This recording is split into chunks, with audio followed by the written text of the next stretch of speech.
Hello and welcome back to another exciting episode of Lock Daddy doing Magic the Gathering tournament commentary and analysis. For you today, we have Star City Games Standard Open Richmond. Oh yeah, this is the first major tournament after the release of War of the Spark.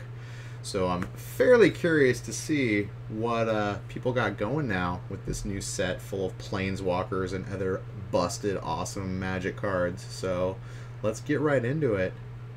This is round one. Ooh, Rakdos Aggro versus Temur Reclamation. Okay, so Reclamations, that's an old deck, but Rakdos Aggro. Rakdos Aggro is something new. This is something new. Pyromancer. It's a good Magic card. 2 damage to your face. That card's like almost modern playable. Not quite though. Not quite. Although he is a wizard. What about the wizard deck? What about him in the wizard deck? I can get behind that. You know, the Is It Wizard deck that kind of popped up last year in Modern. I still need to get like the last few shock lands while they're at an all-time low.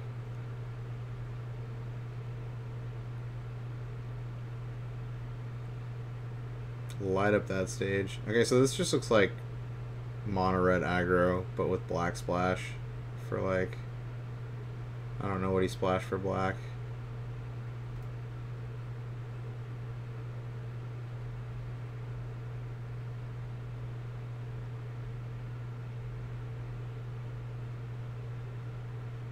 So he made the mistake of not... Oh, that was Ral's Electro something. Deal 2 damage, draw a card. It's kind of like... Yeah,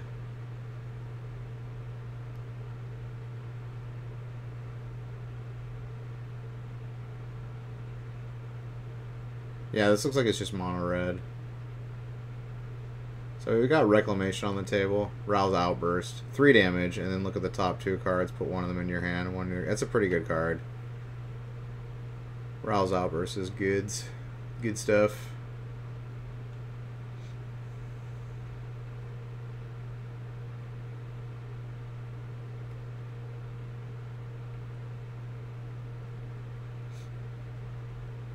Oh, this is like the new Ral.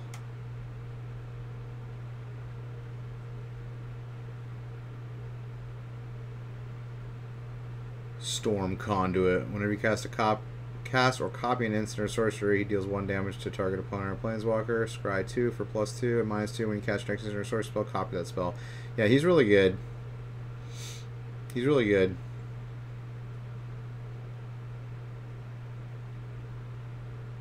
And I think he's in the lore, the Magic lore of the game, he is gay, which is cool. He's I think he's with the legendary white creature, the 2 white who affects land drops in some way. I still haven't done the set review of this set. I need to do that. I need to do that soon, very soon.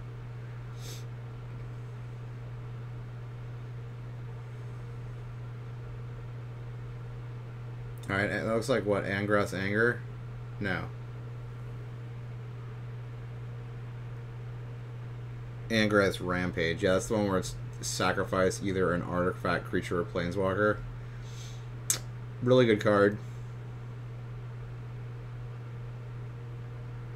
Got rid of his planeswalker. It's kind of a catch-all. It works against control decks and, you know... Oh, he's using that badass new dude. The Butcher. Yeah, he's like, what, 2/2 haste. He gets a counter when he deals damage, or... I can't remember exactly what that card is. Dreadhorde Butcher, yeah. When he deals combat damage to a player or planeswalker, put a +1/+1 counter on him, yeah. And when it dies, it deals damage to its power. That's so good. Yeah, he's a beast. Dreadhorde Butcher is a beast.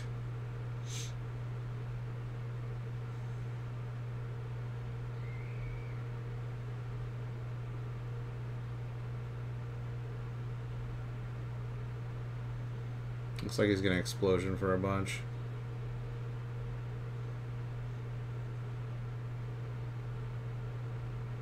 Yeah, for 7. Draw 7. Gross.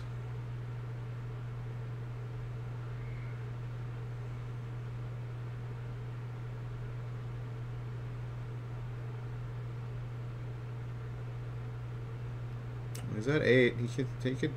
Yeah. Ah, he's drawing lands now. Not great. This looks like Reclamation's gonna take this one.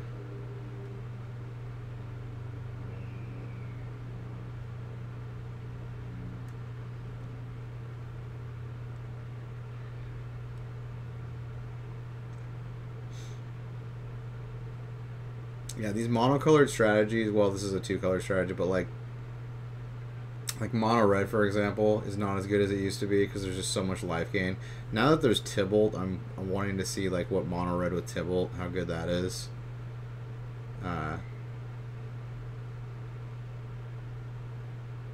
Because you can negate all their, you know, life gain.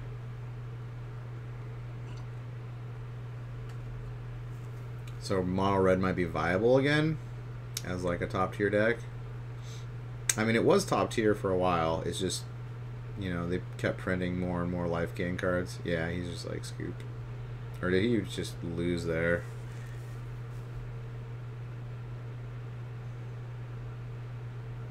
Alright, GG.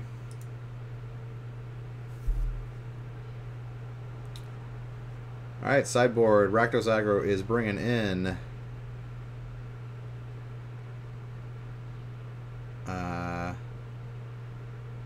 probably Experimental Frenzy, Chandra, and Rekindling Phoenix. I don't know what Amulet of Safekeeping does. That's another new card. And then Reclamation's going to bring in probably one Fiery Cannonade, maybe a Spell Pierce, and like a couple negates I can see coming in.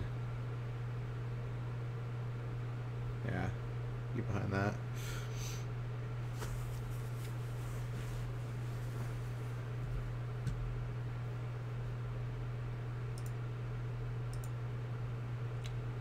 Alright, game 2. Looks like Butcher comes out turn 2. The Butcher.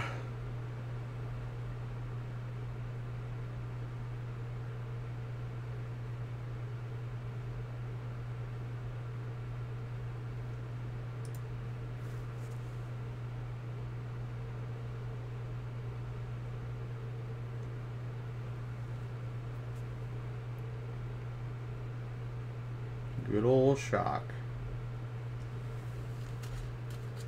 Good old Shock.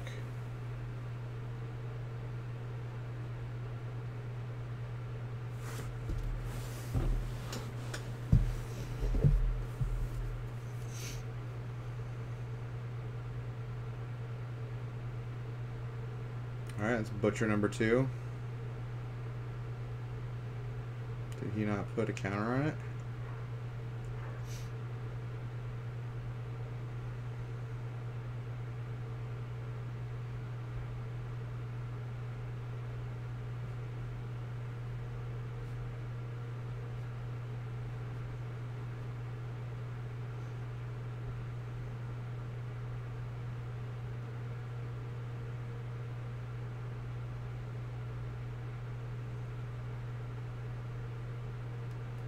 Jaya's Greeting.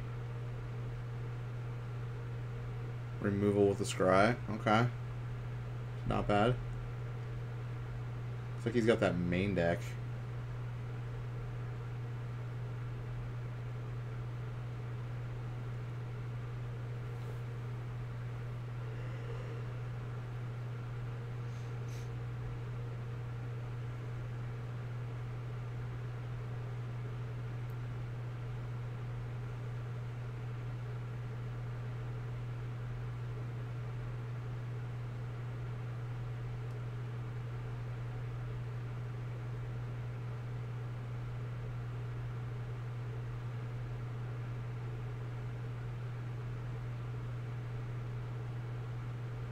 Ooh, rekindle. Rekindler.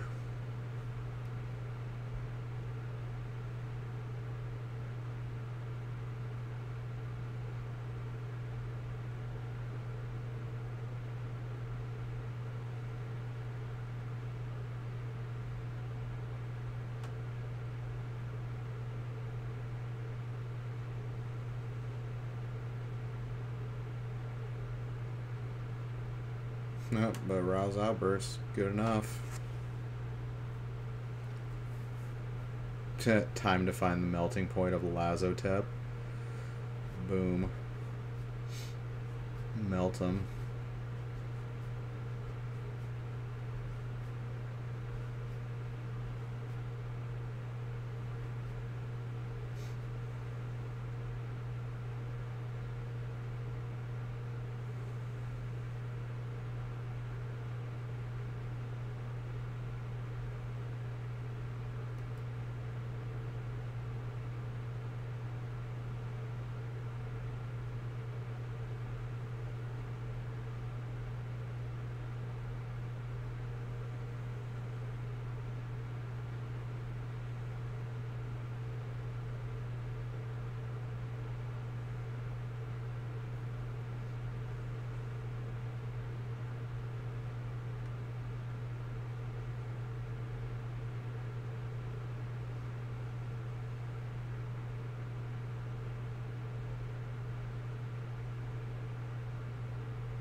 Not looking good for Rakdos.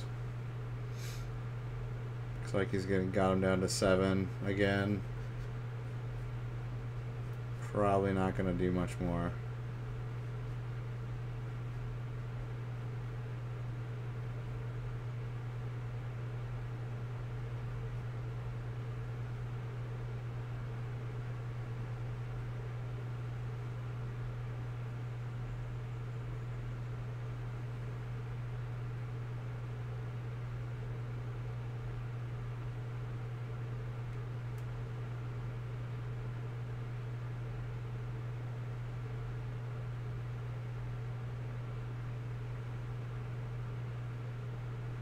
Okay, he just zapped him for like 5 for 11 twice. 22 damage. Suck it, nerd. Damn, dude. So he just made his expansion explosion deck even better with Ral, with the new Ral. G to the F and G.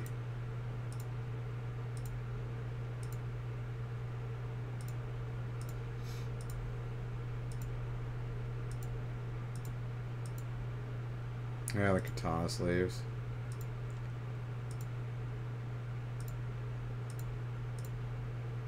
Alright, round 2.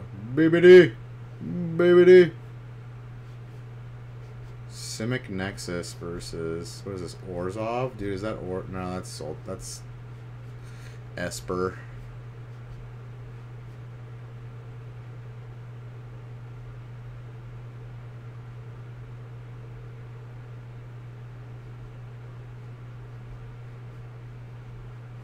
These are 2 old decks that are just probably made better.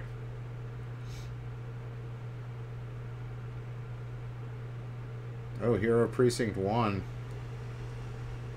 Oh, is this the Esper Good Stuff deck?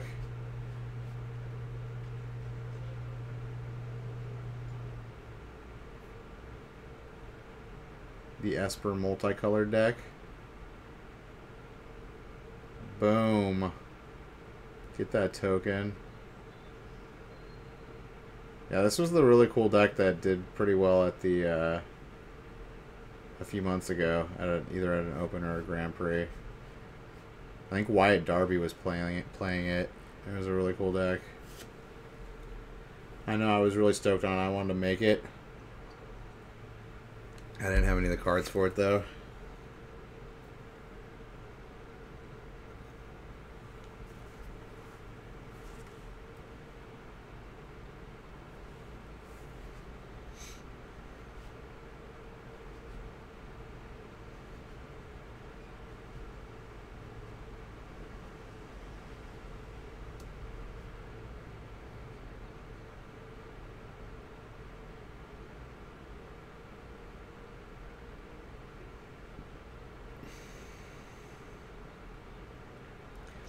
those the katana sleeves?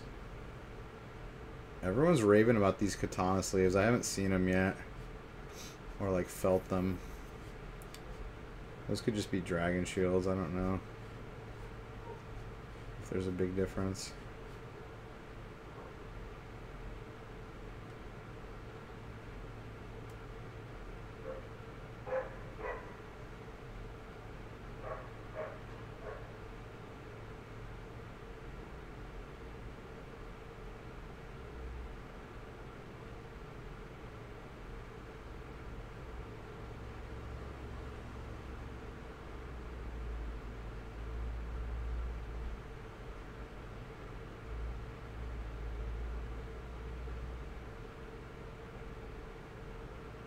We have reclamation.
Blast zone.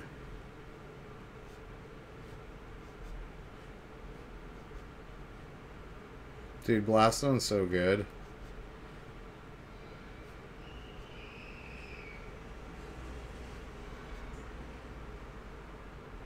You can add one colorless mana with it, or it's a freaking engineered explosives, basically.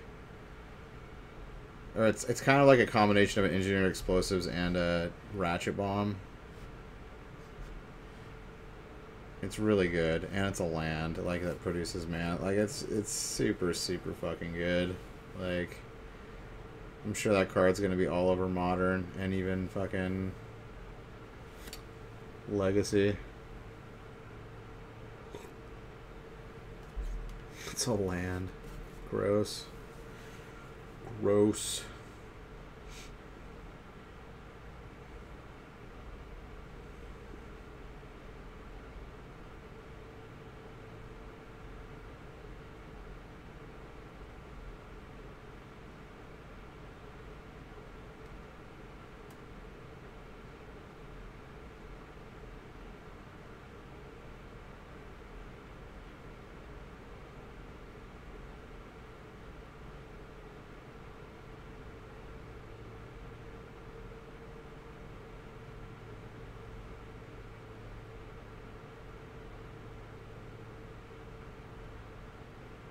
This is when he steals Nexus of Fate and takes their turn.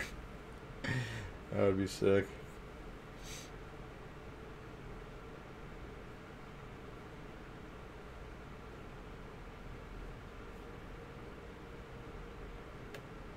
I think I've seen that at least once on camera. Thief of Sanity taking a Nexus of Fate and then using it.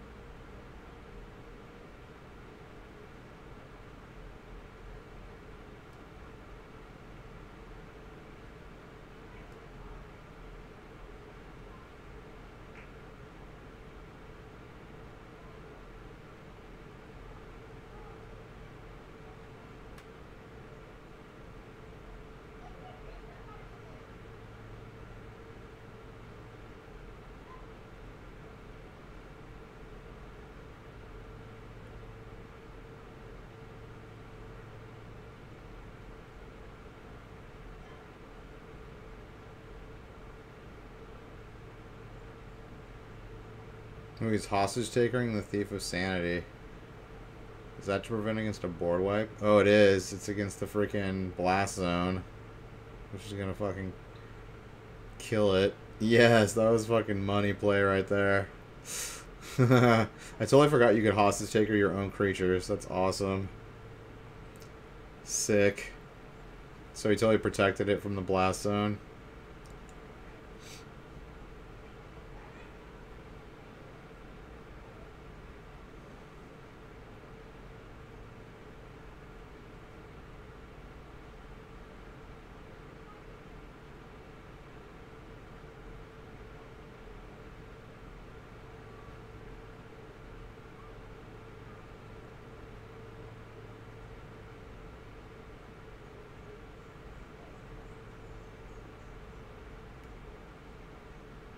Although he's got Escanta Wilderness Reclamation out. Although he's only got one more turn to live, so if he doesn't take another turn here, he's just going to lose. Or he might have a fog effect. Oh, Nexus of Fate.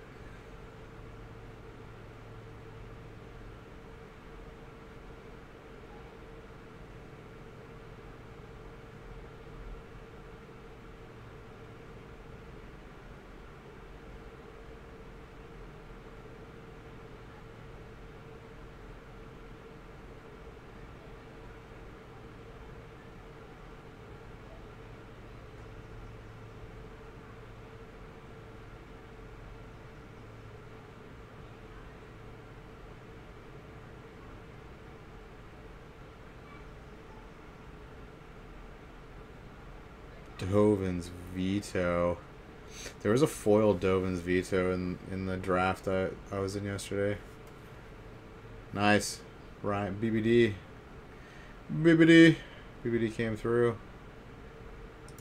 Came through. Alright. Oop. Sideboard. Alright, what do we got? So, Simic Nexus is going to bring in...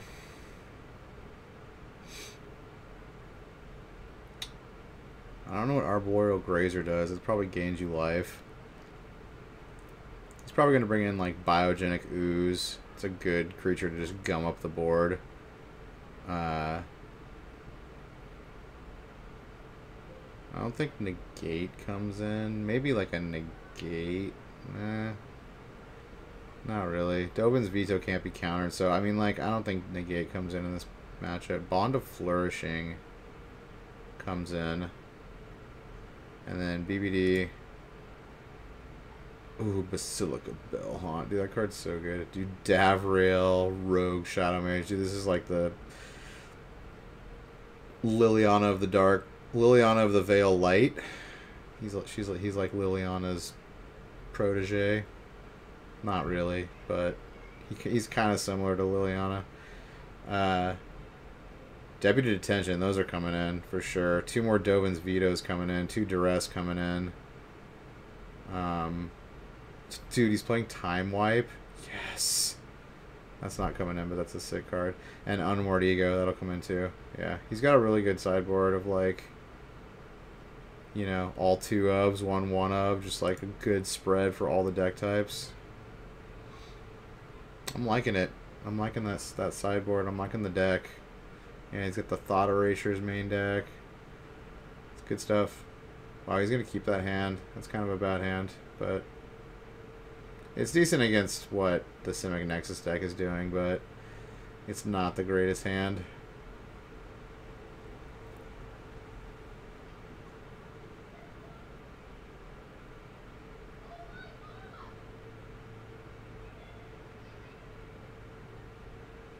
Oh, he drew another land. Gross.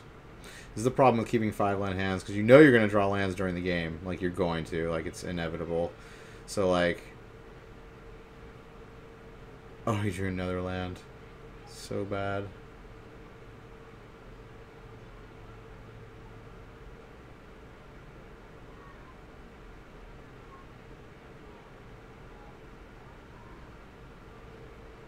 Probably takes the Sabotage here.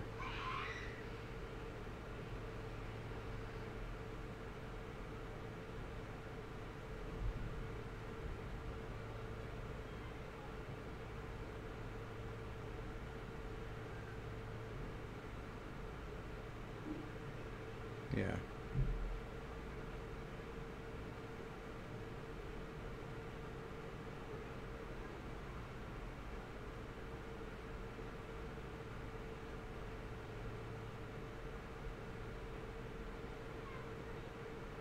No, he's like, I don't want Hero Precinct 1. I've got no other multicolor. Well, he does have one multicolor card in his hand, but I guess he wants something better. He kind of needs something better now because, like, his the double land draw off of a 5-land hand is just awful. He needs something powerful.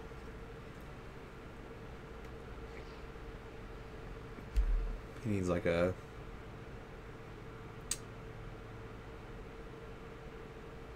Thief of Sanity. Oh, he drew another land. Disgusting.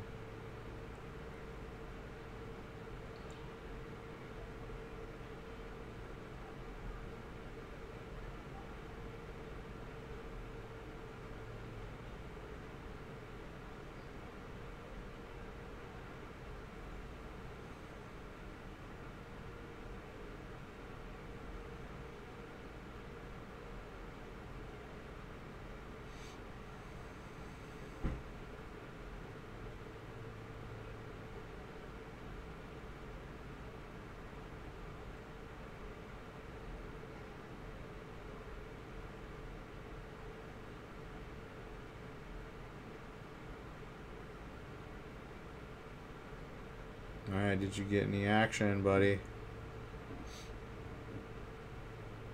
I should put my picture in the,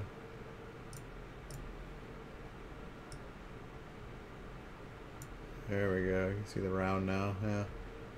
My bad. My bad, peeps. My bad.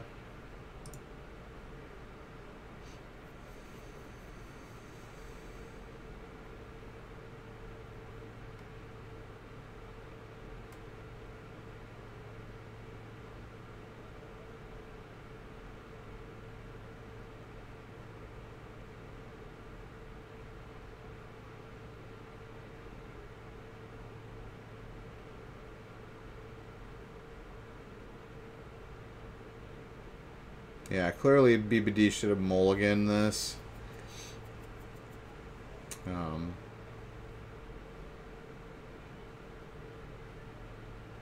I mean, the two cards that he did have in his hand were good, but I don't know. I think 5-land hands, you pretty much got a mulligan like 99% of the time, even on the draw.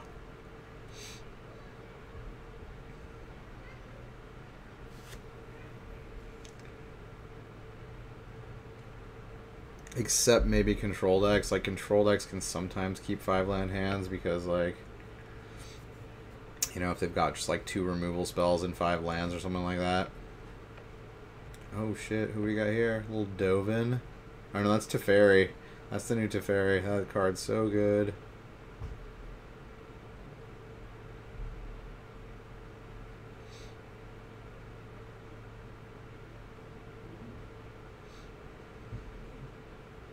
Oh, counter the counter. Time Raveler. Each opponent can cast spells only when they can cast sorceries. Until your next turn, you may cast sorcery spells if they had flash at +1 and return up to 1 artifact, creature, or enchantment to its owner's hand and draw a card. Dude, he's so good. So good.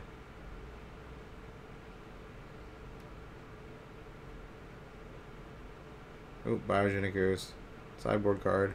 That card's good.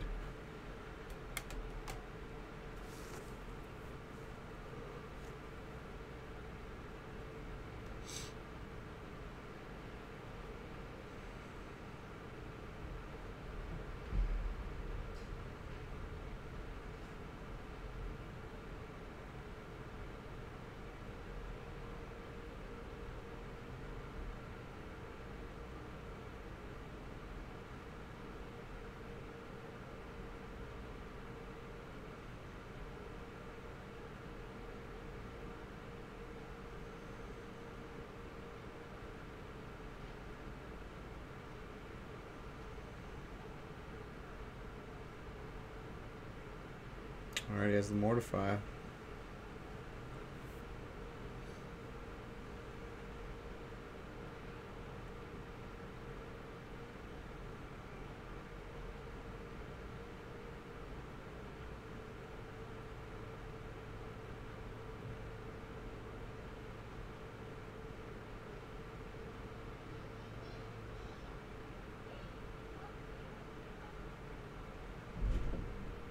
Dude, Teferi's so good. He's like straight up, you can't cast spells on my turn. So good. Even flash creatures.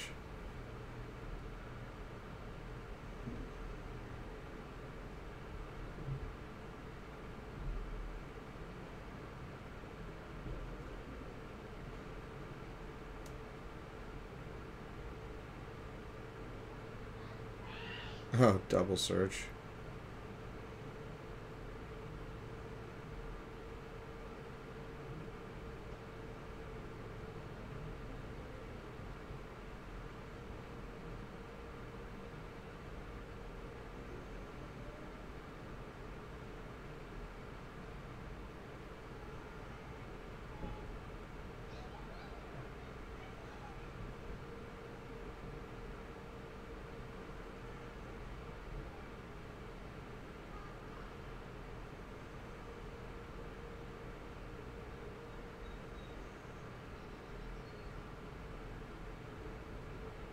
Boom. Teferi does not want you to flip that.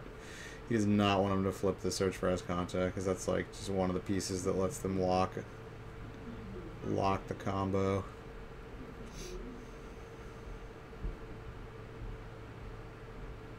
It's a good thing these decks are going to be probably gone after the rotation coming up here in a couple months, 3 months. Because I don't think this deck can function without Search for Esconta. Huh, Carney T.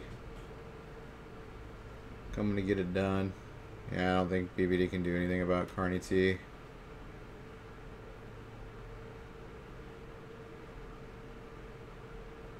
He's not playing like Settle the Wreckage or any board wipes. Oh no, he is playing that one board wipe. I don't think he brought it in though. Not against this deck.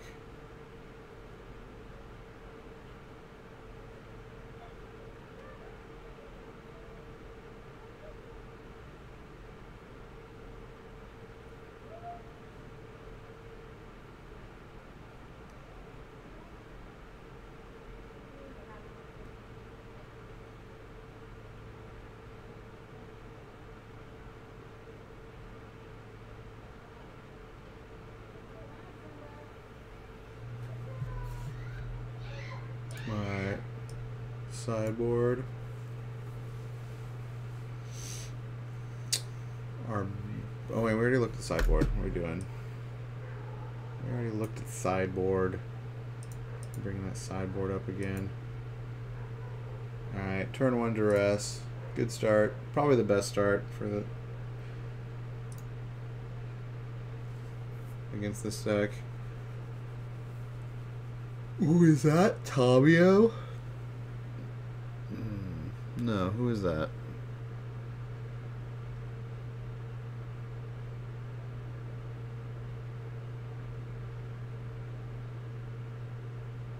I don't know which Planeswalker that is. The Simic Planeswalker. It might be Tamiyo. Tamiyo. Did she become green here?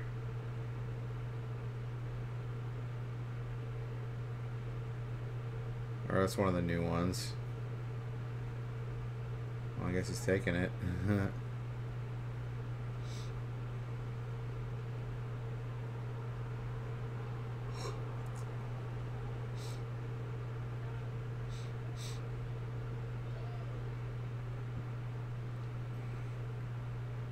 I guess there was a Bant Tamiyo, right? Wasn't there a Bant Tamiyo a little while ago? Actually, I guess it was a few years ago. Tamiyo's been a few different colors.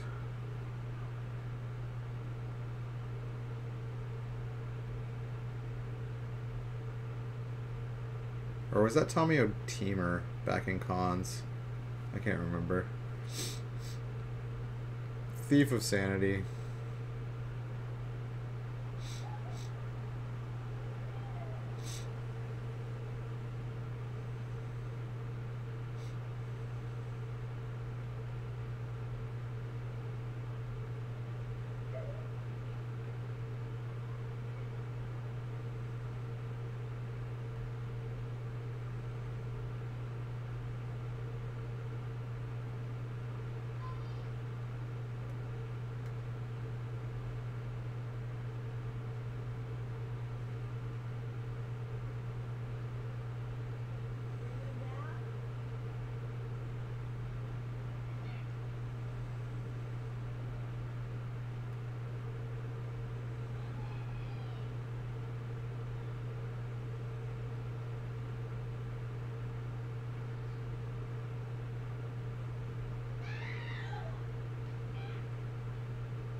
BBD's looking pretty strong right now. He's got another. He's got 2 Dovin's Negate. That's not the name of the card, but the uncounterable Negate in his hand, and a Thief of Sanity doing work. So it's gonna be rough for the Simic Nexus player to come back.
Oh, he's got Search for Azcanta online. That's nothing to be trifled with. They're both getting an extra card a turn. Oh, Tomio. Tomio number 2.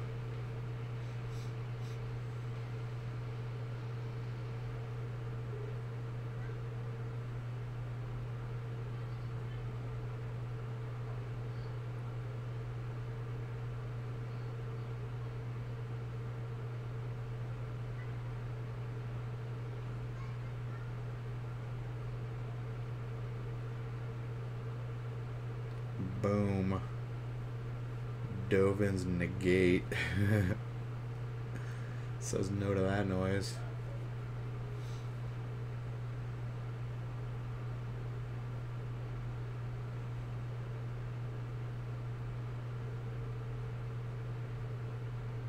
I'll have a Tomio of my own. Sure.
Tomio. Oh, Negate from Jace's Spellbook, no less. Look at that. That's with style. He countered that with style.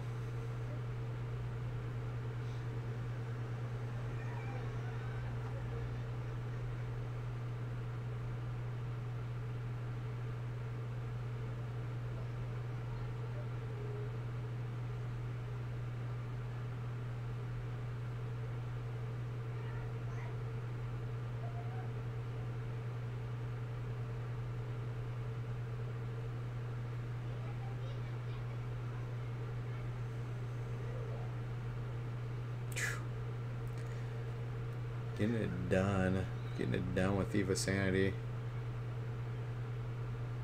Is that the 5th attack with it?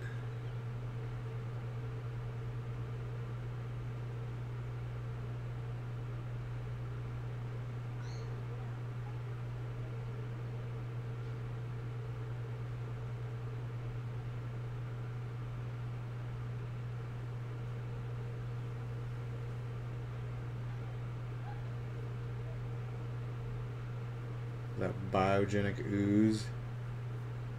Chemister's Insight and Sinister Sabotage. Ooh, looks like he's going for the counter magic. He's basically just like on the mode that if he can just keep him off his combo, he's gonna win. Like, I mean, he doesn't even need to play any other creatures or anything. The Thief of Sanity is gonna get it done. He's got inevitability on his side.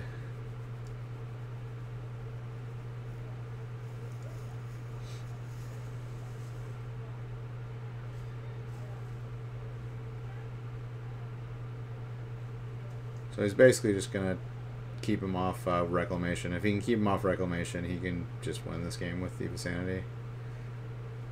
Because, I mean, he's playing Bant, so he has no removal. Except for the that land. The Blasting Zone.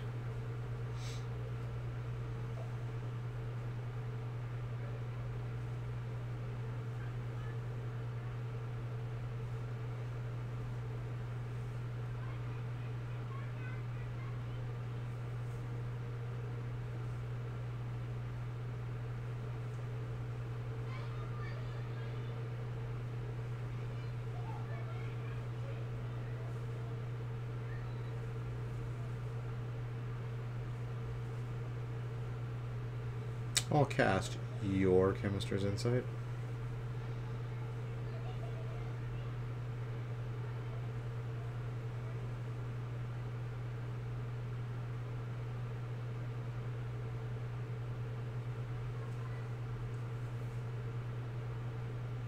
Carney T.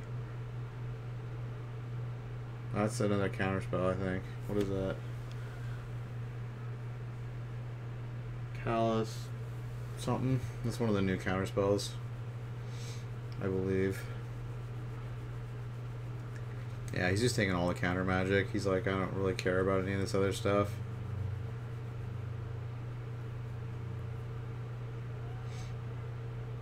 Just keep him off Reclamation. He can't win, basically.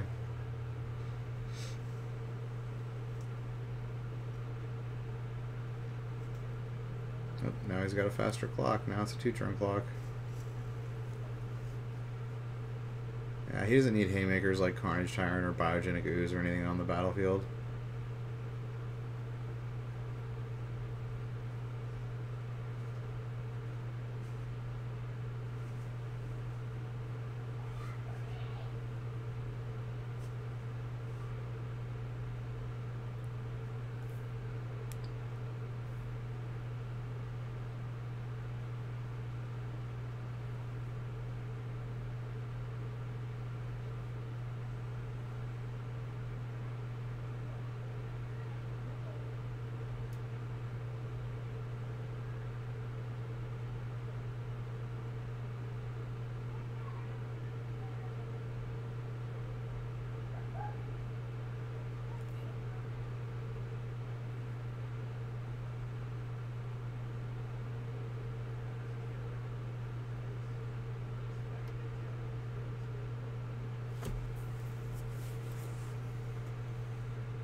We're on Duress. Let's see what you're working with. Negate. Yeah, he's going to try to, like, work a turn here where he's got, you know, he's trying to build up his hand because he knows there's a bunch of counter magic over there. He knows BBD's a good player.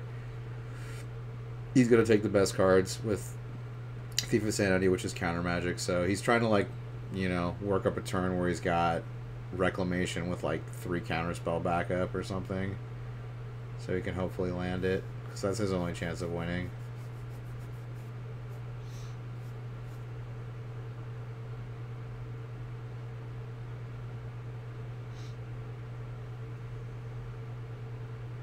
I mean, you just counter this, don't you, and win?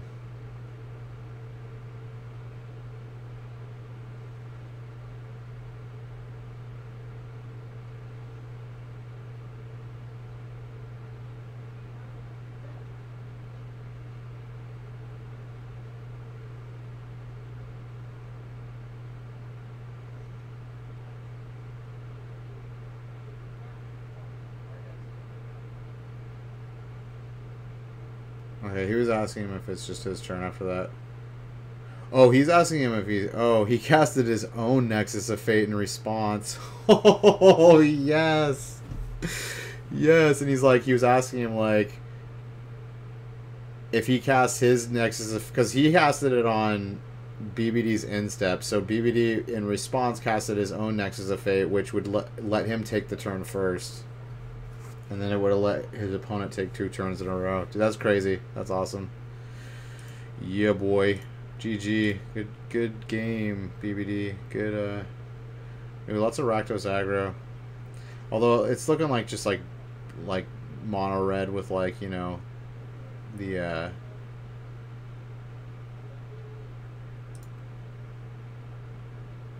oh, what is this? Bant? Like, Bant mid-range? Bant mid-range with, like, Vivian? New Vivian? That's kind of cool. But yeah, these Rakdos decks are just, like, playing the black for, like, Rix Modi Reveler and, like,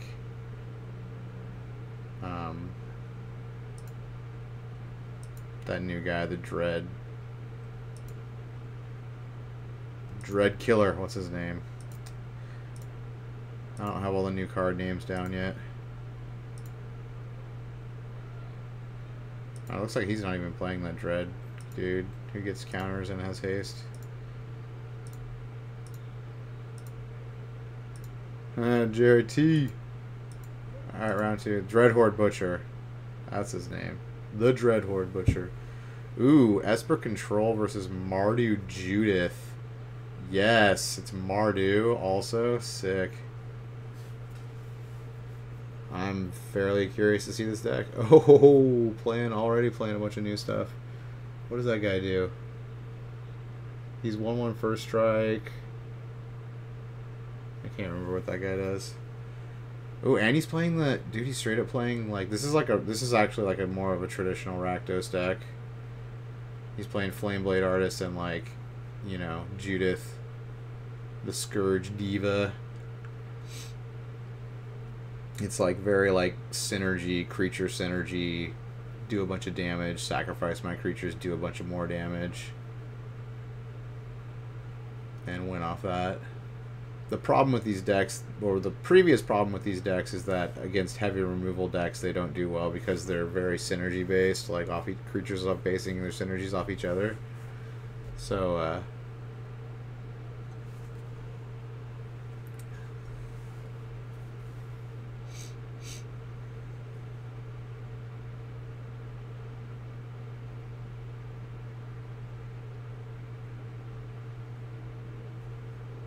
typically this deck loses to like Esper and mono red.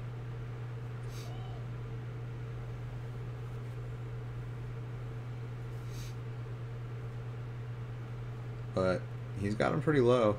He needs like a Cry of the Carnarian would be clutch right now. But if he doesn't have Cry of the Carnarian, he needs Kaya's Wrath or he's going to lose this game. I don't think 1-for-1 removal is going to cut it unless he's got a bunch of Moment of Cravings. Okay, he's got...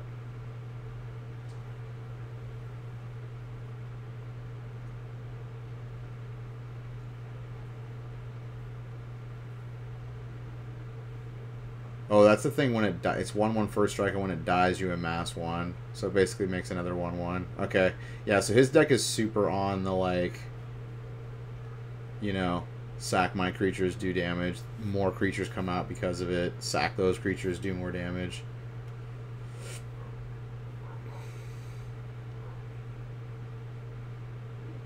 That's why he just swung for 4. So he's at 10. Okay. Yeah, he really needs a board wipe here.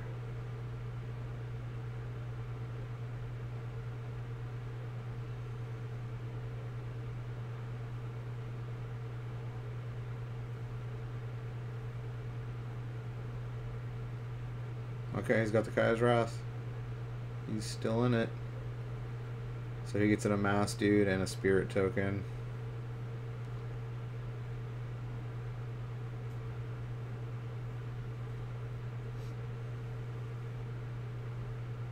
Dreadhorde Butcher. Good draw.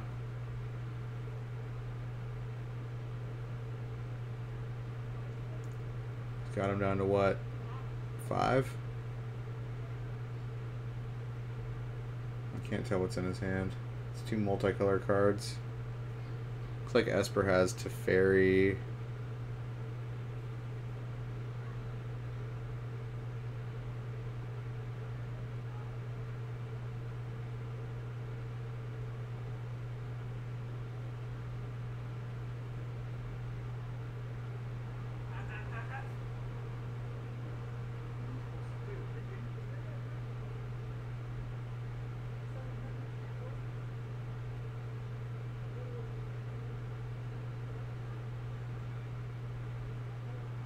Alright, he goes to 7. Loses 3 more. Goes to 4. Should be at 4, shouldn't he? Yeah.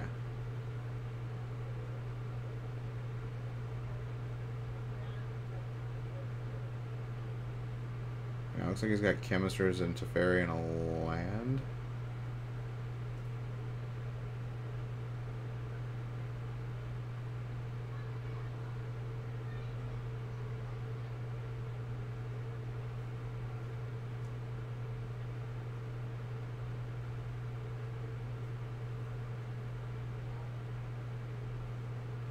Yeah, there's another Kaya's Wrath.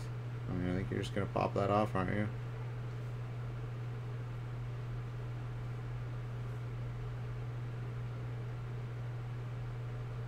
He's playing Teferi over Kaya's Wrath? What? Yeah, he must have a Moment of Craving in hand. That last card must have been a Moment of Craving, not a land. I can't imagine you make this play otherwise.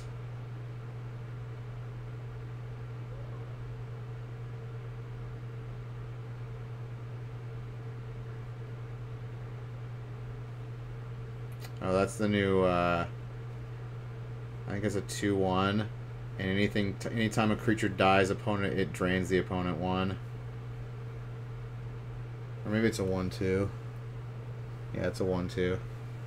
Still really good in this deck. I think that was like the last piece that maybe makes this deck work.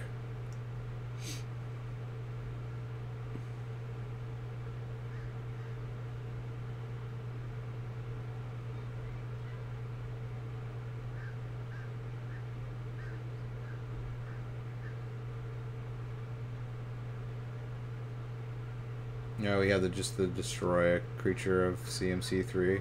Or no, is it Power 3? No, I think it's CMC 3. That card's really good.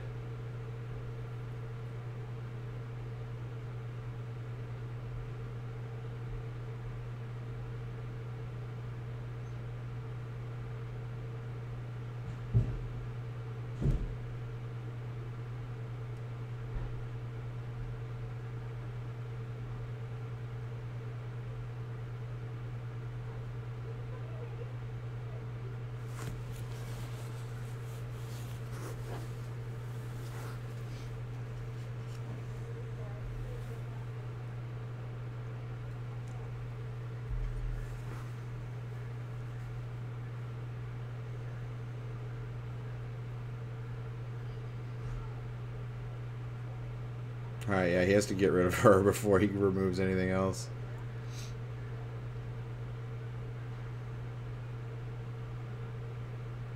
Alright, he's gonna Kaya's Wrath now, yeah.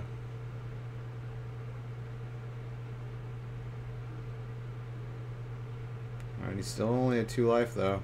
If he has a Flameblade Artist, if he has a lot of things, he can win here. Oh, he's making 3/1/1s. Oh, wait, no, what was that?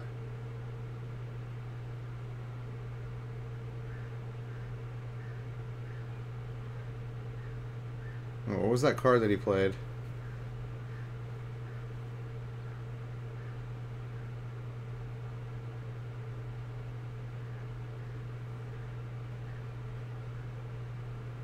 Alright, sideboard.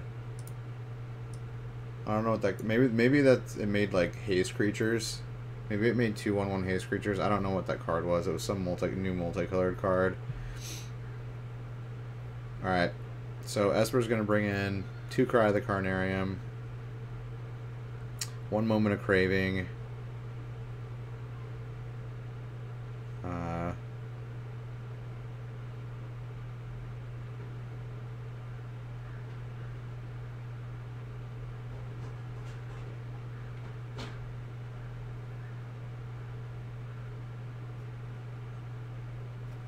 hostage taker. He'll probably bring in the hostage takers also. And then the Marty player is going to bring in 4 duress. 2 Soren, Vengeful Bloodlord. Dude, that guy's beast. And then Despark. I can't remember what Despark does. But he's definitely bringing those 6 other ones. Alright, game 2. Alright, here we go. Here we go. Duress.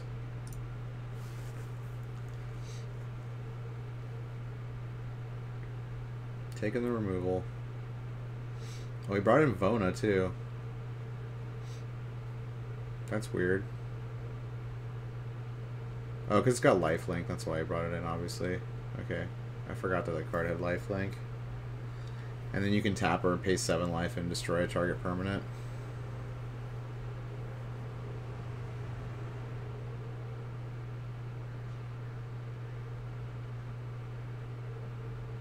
Oh yeah, Thief of Sanity too comes in these matchups. I forgot. I don't know if he brought in all 4, but probably. Ooh, he's got the Midnight Reaper. Boom. Draw those cards.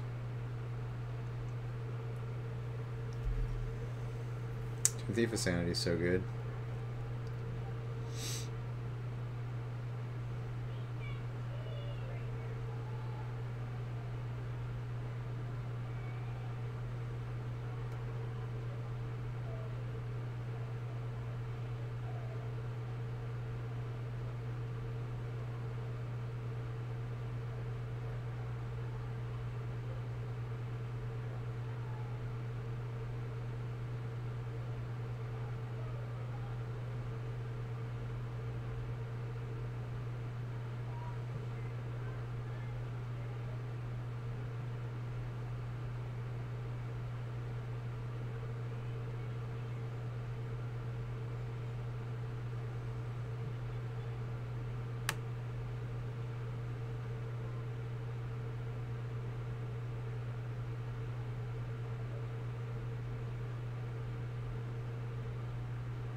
Oh, he took the Despark. Oh yeah, that's the exiled permanent of 4 or greater. Or is it creature? No, it's permanent. Yeah, that thing's super good. Kills planeswalkers, kills Vona, which is in his hand. Oh, plays the Dreadhorde Butcher as a blocker.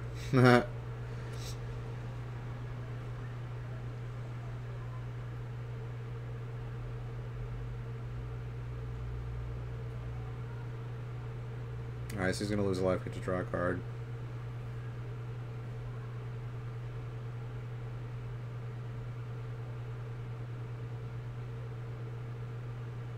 Oh, was he trying to back up? I think he was trying to back up after realizing that he draws a card off that. No backing up, buddy. You already blocked. There ain't no coming back. Oh! Another Tithe Taker and...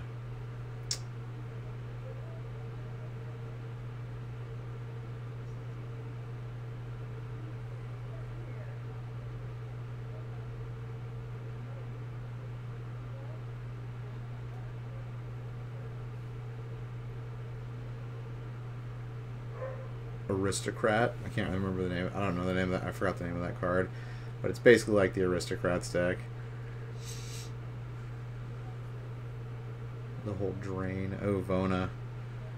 Yeah, that's why I got rid of Despark. Despark's super good against control.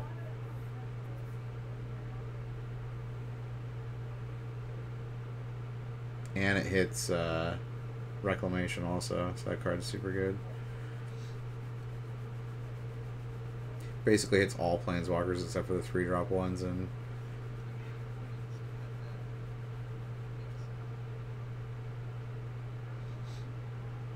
yeah, that Vona is going to be a problem though. Going to be a problem.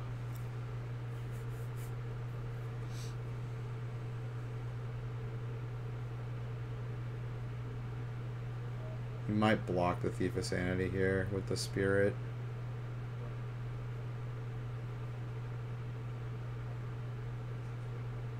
stop him from getting another card.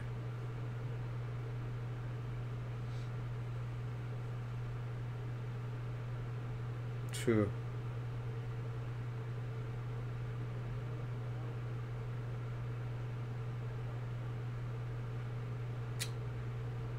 Oath of Kaya. Oath of Kaya is great. Looks like he's main decking it because that card wasn't in his sideboard. Yeah, that card's really, really good. 3 mana for deal 3, gain 3 to any target. Yeah, and then it's stipulation once it's out is anytime your planeswalker is attacked, your opponent loses 2 and you gain 2. There's just so much life gain. Like, I cannot see. Like, I still feel like Esper's the best deck. I don't know. We'll see. We'll see what the top 8 looks like tomorrow.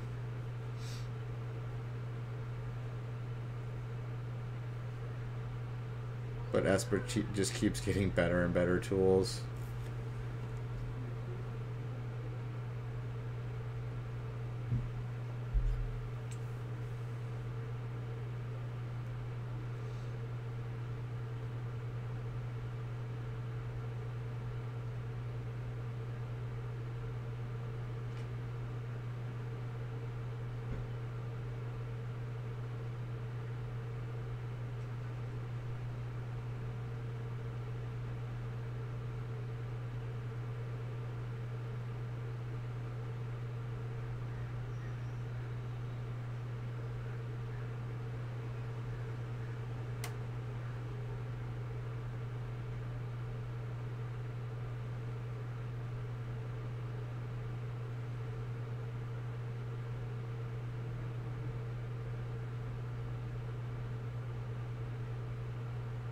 Yeah, I don't think he can win at this point.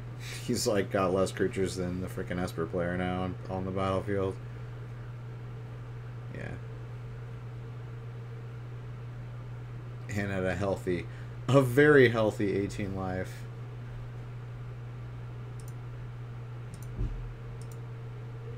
Alright. Game 3 for all the marbles.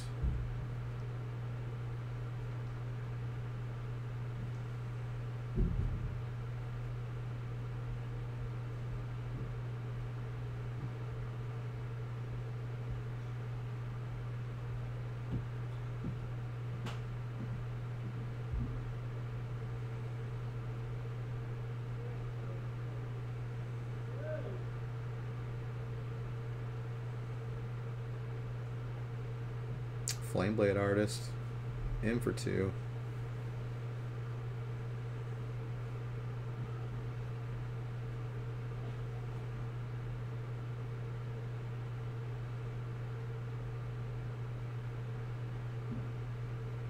Ooh, doesn't have the 2-drop removal. This could be a break. Could be a break for the Mardu player. Oh, he's got the Cry of the Carnarium. And they get exiled. So gross. So he doesn't get to draw cards. Perfect answer for those two. Oh, wish you had that duress sooner. I think you just take Kaya's Wrath, right?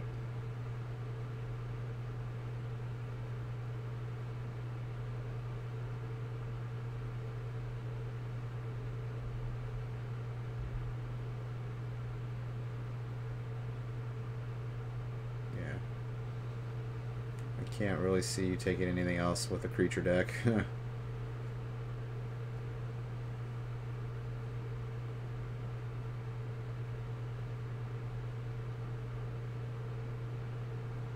Alright, he's still got some game. He has no white mana though, he can't play that other card. And he can't play either actually. Wow. Tough break.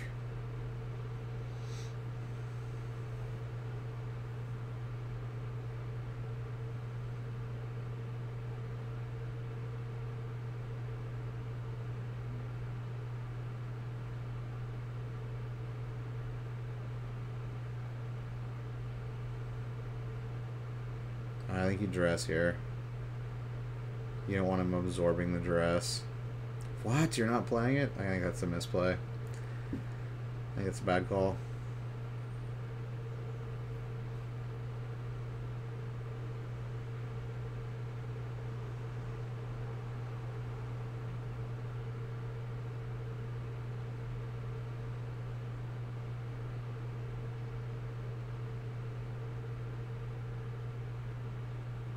Honestly, that's really good that he got those cards off the top of his deck.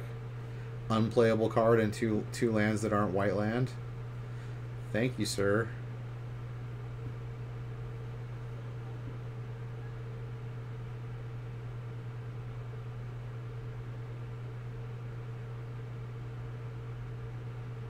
Oh, he draws another white card. That's awful. Just awful. Yeah, now he's got the Undermine, or the Absorb mana up. Yeah, he should have 100% Duress last turn. That was a bad call.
And he drains him for 2, which is pretty relevant.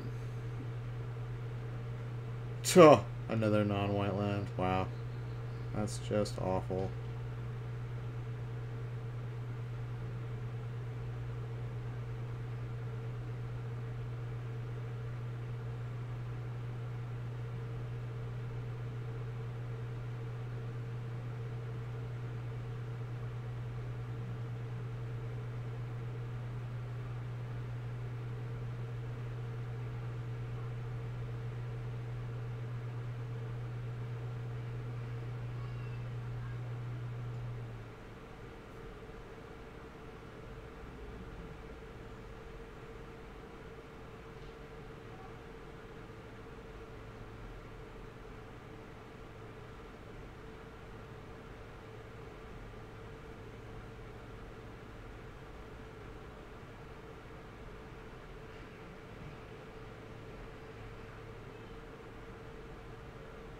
Now he's going to take your Duress.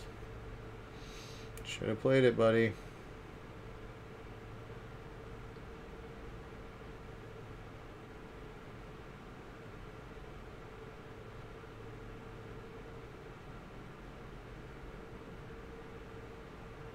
And he needs to draw like a white land like right now. But I don't even think it's going to save him. He's got Absorb and like however many cards left in his hand. What is that? Absorb. Yeah. Yeah, he just grabbed a Footlight Fiend, which is going to do serious work against creatures, because a bunch of his creatures have 1 toughness.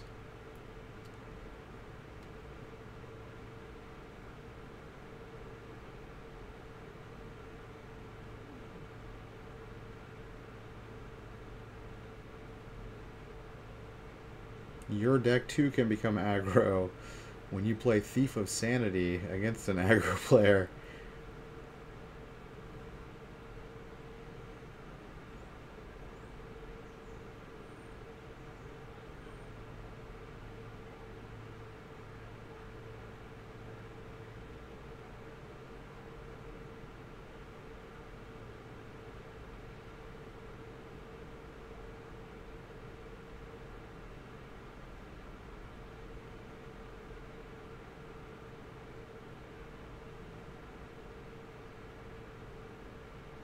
Vona. Yeah, this is over. Oh, he got his white land finally. Yay. Nah, it's a shock land too, so he has to pay 2 life. Oh, can't catch a break.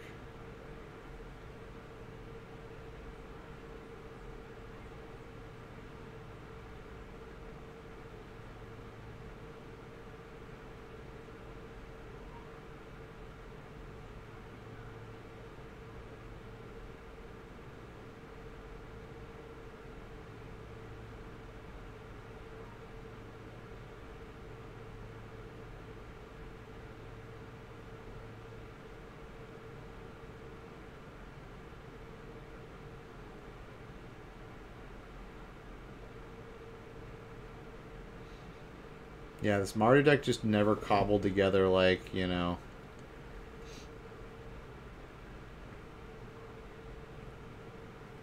the good combo board state. I mean, he didn't really have a chance to because I mean, this is the problem that this deck runs into is against board wipes and like removal.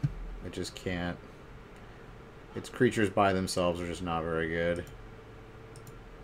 They're not super cost effective. They're just not terribly good creatures, except for the Dread Horde champion. But ooh, we got mono. Yeah, a lot of people are going to be playing Esper Control. Like Esper Control is still just bonkers. Looks like Mono Red took first game, so he's playing. Looks like he's playing Risk Factors. Is he not playing Experimental Frenzy? I wonder if he's playing Tybalt. I haven't seen any Tybalts yet. I think Tybalt's like the only, like, oh, he's playing. What's his name? What's that Planeswalker? That's is that Narset?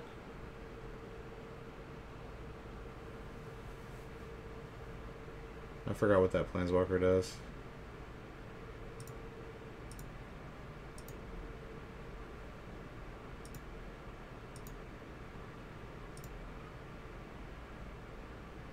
Alright, he is playing Frenzy too, and dude, he's playing Frenzy and Risk Factor. Those cards do not work very well together. Yeah, there's just like too much life gain. Like, I don't. Like, this match used to be winnable before, like, you know, last set came out. I mean, it's still winnable, but after sideboard, it gets way worse.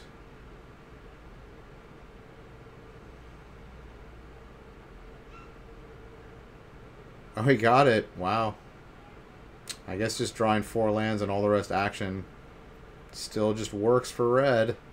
I guess maybe Esper is like taking some of its life gain out so it can fight its other matchups better. And in doing so, it makes itself a little bit more vulnerable to burn. Yeah, it's Ethan Gajewski. Dude, this guy looks like... he reminds me of the lead singer of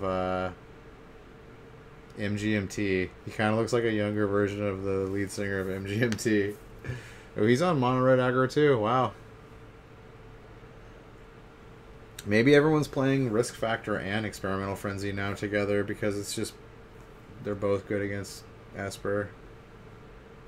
And another Simic Nexus. A lot of the same decks. We haven't seen any mono white or mono blue yet. Or like mono white with blue splash or with red splash or whatever it's doing now. And we've seen some Rakdos decks, but nothing like super new. Like nothing, you know, completely new and unique.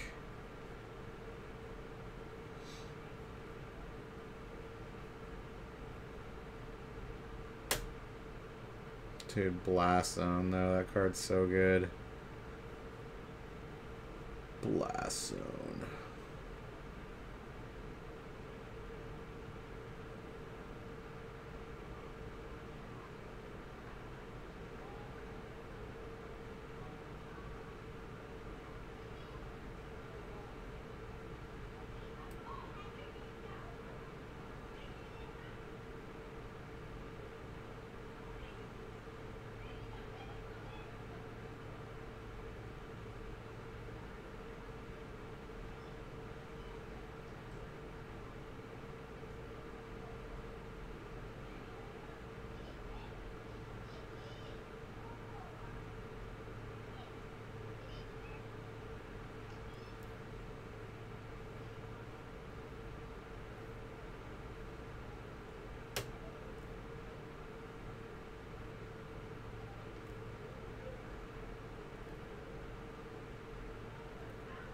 Yeah, boy.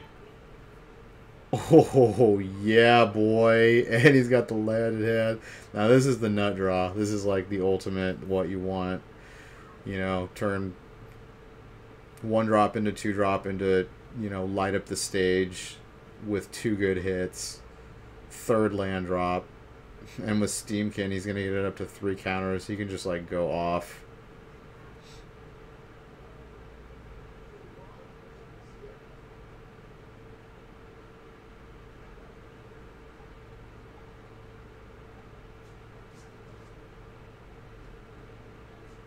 Yeah, play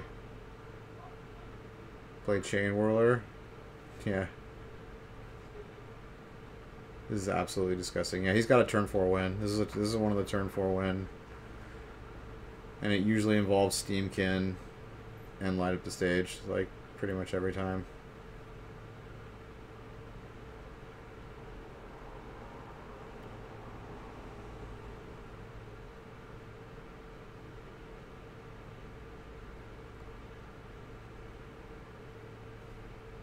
Yeah, it looks like these Simic decks aren't packing, like, they're just, like, hyper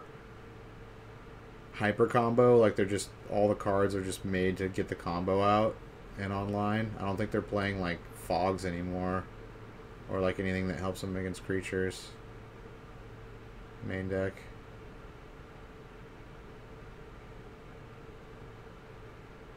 Except for Blast Zone. But Blast Zone's not going to get the job done here.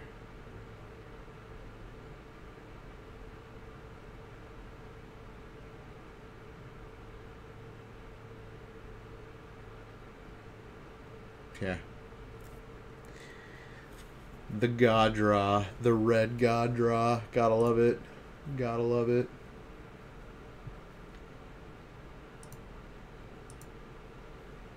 Alright, what do we got? What do we got going on sideboard? Nexus is going to bring in probably the 3 Crawl Harpooners just as blockers. Probably both negates. Thrashing Bronodon's great. At Zocan Archer's coming in. That thing's great. It's like a 1/4 that deals 1 to a creature. Biogenic Ooze is probably coming in. Arboreal Grazer is coming in ×2. I think that's the life gain creature. And then Mono Red Aggro is going to bring in. Oh, Tybalt. He's got the 2 Tybalt sideboard. Nice.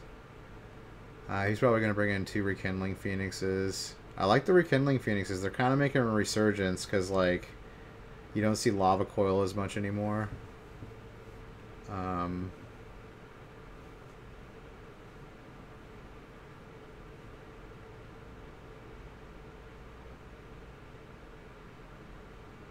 He might bring in Risk Factor.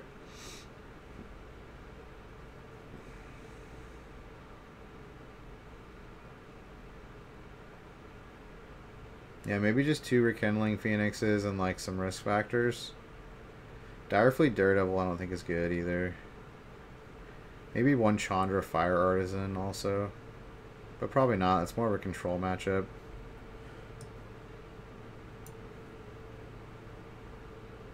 I mean, this deck's already good against this Simic Nexus deck, so I don't think he's going to board it very much.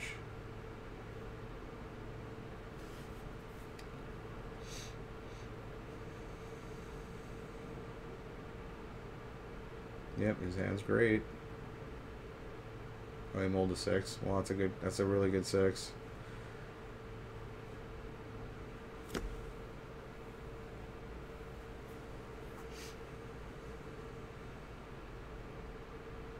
Firebrand, best turn 1 for red. The best.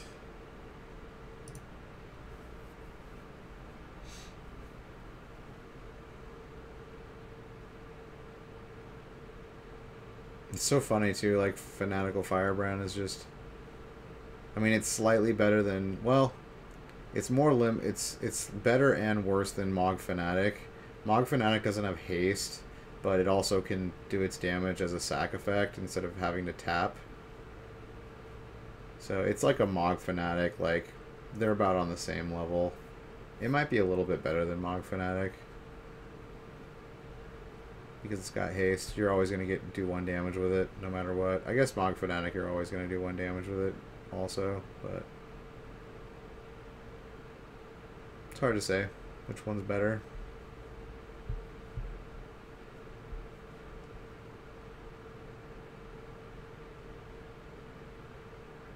Yeah, and Runaway Steamkin's great against this Nexus deck too because it's not playing removal.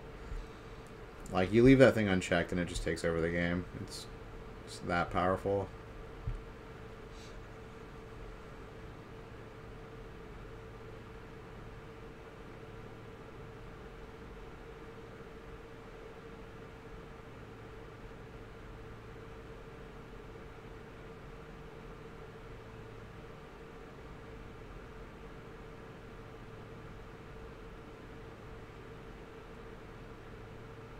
Wow. Disgusting. Dude, he got like another nut draw. He just doesn't have a light up the stage. But I don't think it's going to matter. I think he's got this one. Yeah, that was set. He just did 10 damage to him. 12 damage to him on turn 3. Yeah. Whoa. And Pyromancer. Gross.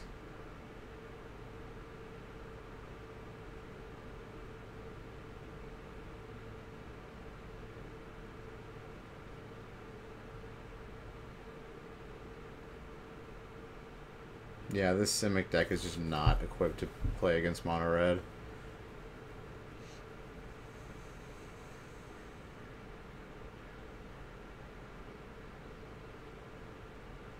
Yeah, I guess the people playing it are figuring that Blast Zone is like good enough to like kill their early game, but it really isn't. Not to mention if you blow it early, like you take yourself off of one land. That's the setback of Blast Zone. Like, it's really good being a land, but it's also bad because it's a land, because when you blow it up, you lose a land. So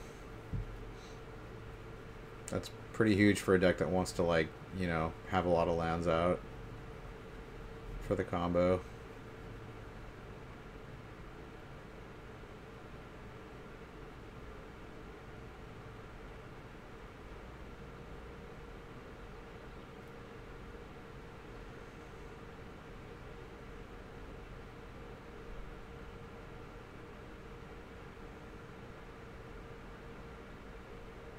I wonder what he drew.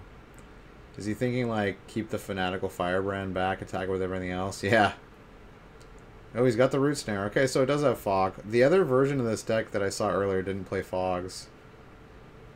I kind of feel like you have to play Fogs in this deck, or you just lose to red and white, probably.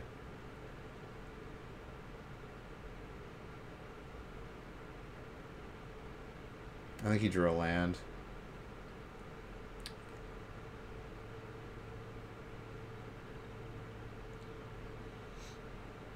Ooh, Tomio. Tomio is the new all-star of this Simic Nexus deck.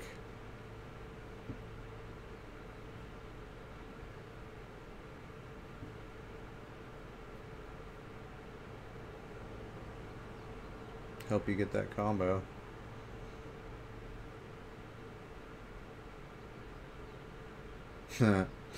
Nexus of Fate. What a horrible card design, especially being a box topper. Like, they let you play proxies of it because they're just, like, so hard to get. Like, the card store that I play at, they have, like, 5 or 6 of them in the case, and they're, like, $22 each or something like that. Or 20 bucks, whatever they are right now. Just absurd. Like, the card's played in one deck in Standard, like, it's not even that good of a card. It's just, like...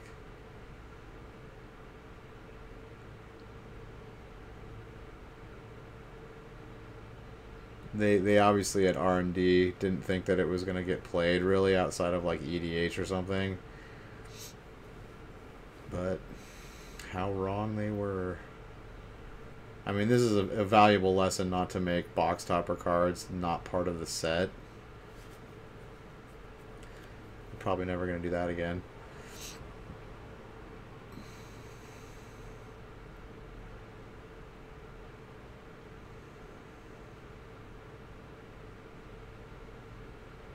Alright, well, he's got the Blast Zone ready to pop those 2/2 drops. But did he just get there with the combo?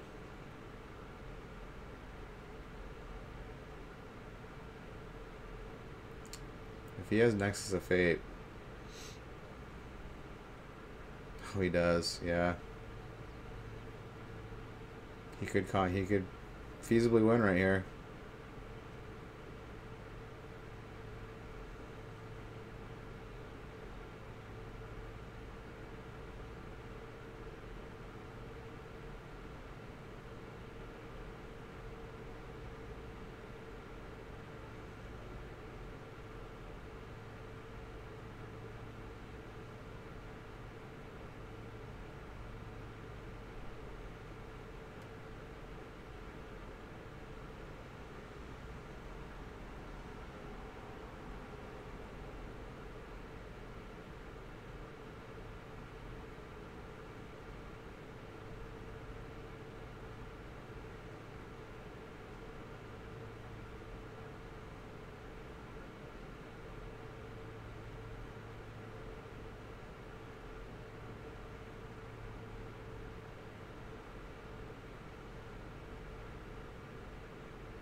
It shuffles back into the deck. Why did they make it shuffle back into the deck?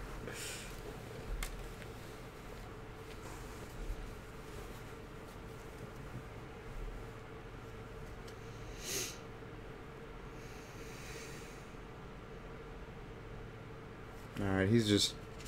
I think he's got it. I think he's got infinite turns. Yeah, he's just going to scoop.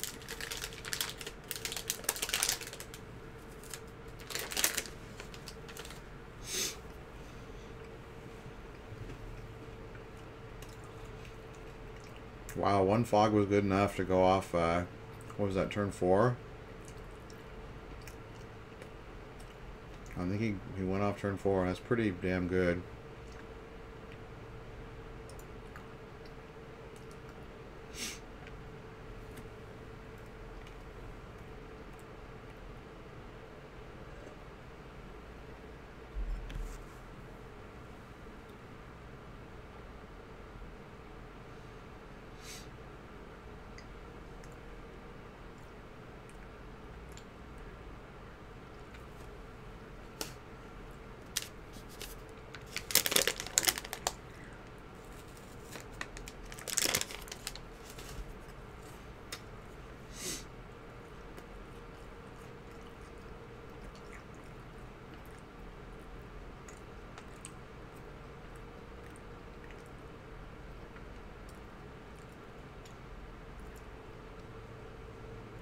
He throws it way over there.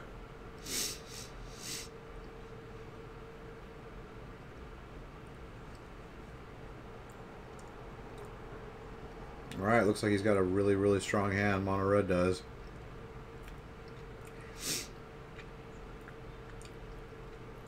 What was that? Light up the stage. He's got it all. 2 lightning strikes, light up the stage. Oh. The 0-3 reach for 1.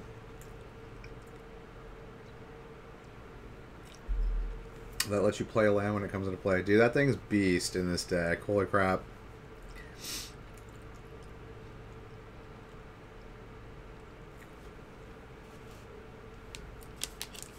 Wow, I never realized how good that would be in Standard.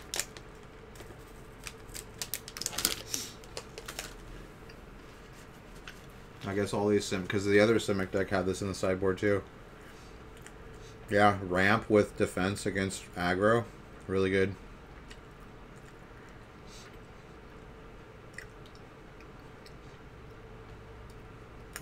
Shields are down. Do your worst.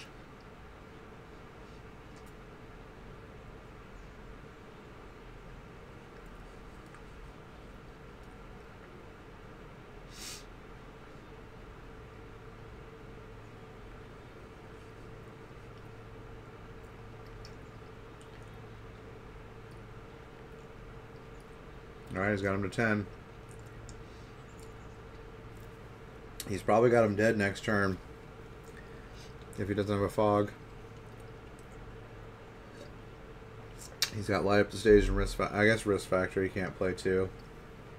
But he's got light up the stage. Oh no, he could play Risk Factor. But I mean, he's going to let him draw 3 cards off of it, obviously. He can't take the 4 or he dies.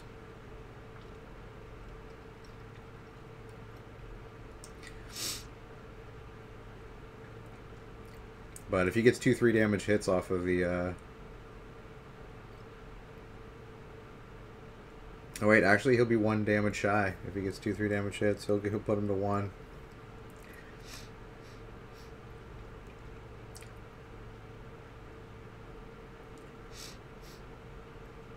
Yeah, that card's great. Is it bounce a permanent and put a 1/1? I think it's bounce a creature and put a mass 1.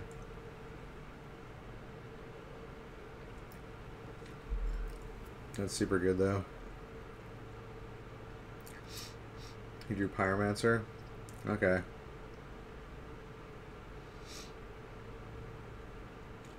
I mean, his hand is still stacked. And the Nexus player, I mean, he has Search out, but he doesn't have, like, he needs to play Reclamation next turn or he's just going to lose.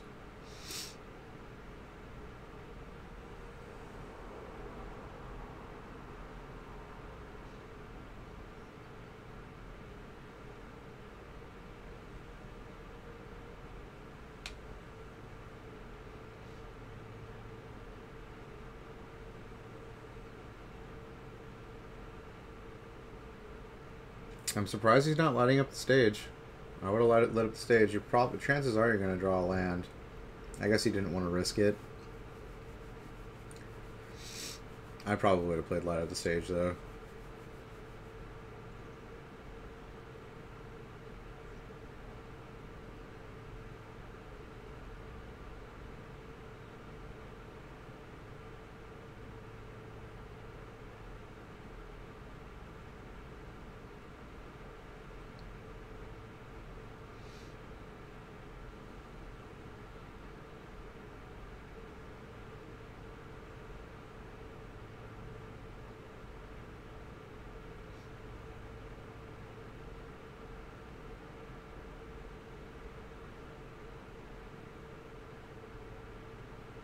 Oh, I guess Tybalt...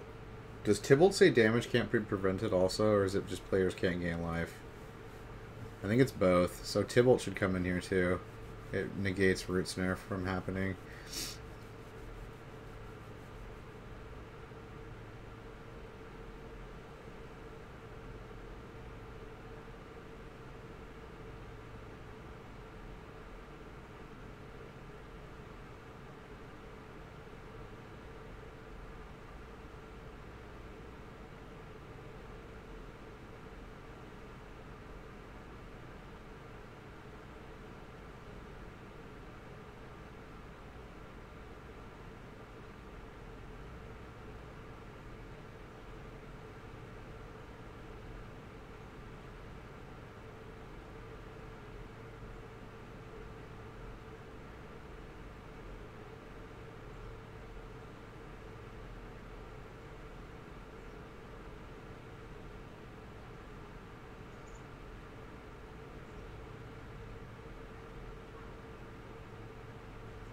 Yeah, risk factor not the greatest here.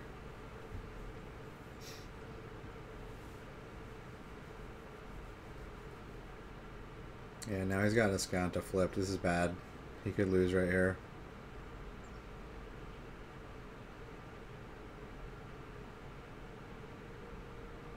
Although he does still need Wilderness Reclamation. So if he doesn't have Reclamation, I mean, he's still far from winning.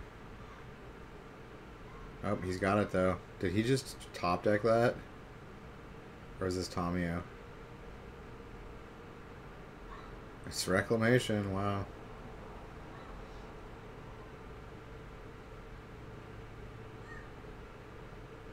Well, I guess he doesn't have enough mana to play Nexus though. He's looking for another like Root Snare.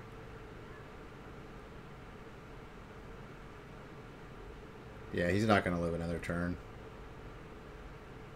Even with the Root Snare, chances are slim after him drawing 3 cards.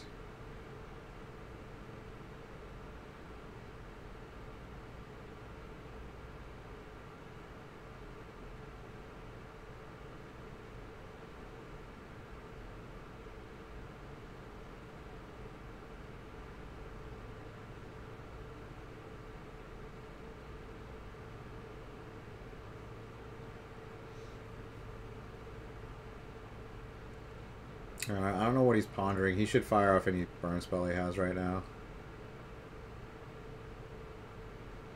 Oh, I guess he's thinking he wants to save it for light up the stage. That's a good call.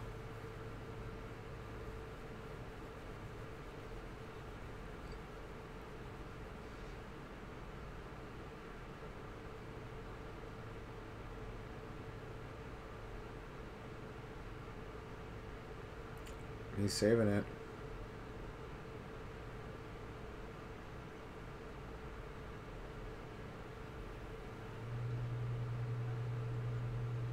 And I think he drew a Fanatical Firebrand, which means he should have fired it off, and he almost certainly would win. Okay, so he's going to play... He's going to shock him. No, he's going to attack first, yeah. Yep, he's got the Root Snare.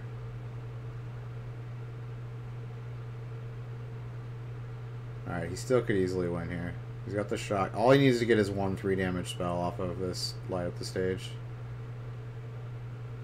And he wins. Yep, he got it. GG.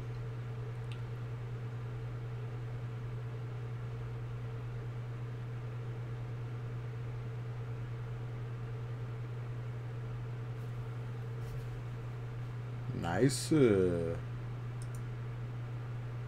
Yeah, that was a good call, saving it.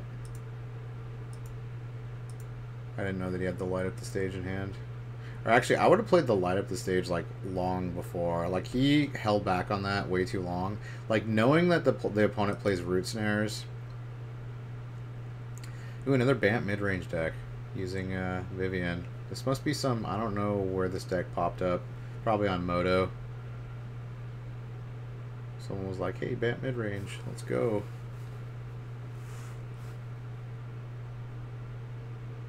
Like, we haven't seen a single Sultai deck. Like, what happened to freaking Hydroid Crassus? This deck has got to play Hydroid Crassus, right? Like, that card's a superstar. Shalai, huh? Okay. And it's playing Search for Azcanta. And 3-drop to Fairies. It's like 3-color good stuff to me. Just a bunch of good stuff. Frilled Mystic. Looks like it got wrecked though. Nexus just beat it down. Alright, round 4. We haven't seen a mono white deck yet either, or mono blue.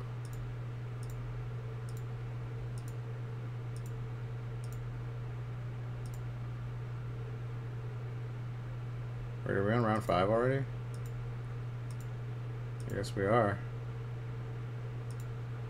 Azorius Planeswalker. Okay. Been waiting for this. Been waiting for the Super Friends deck. Alright. I want to see how this bad boy plays out. Versus another mono red. A lot of people on mono red. This is pretty crazy. They only got like one card. That's Tybalt.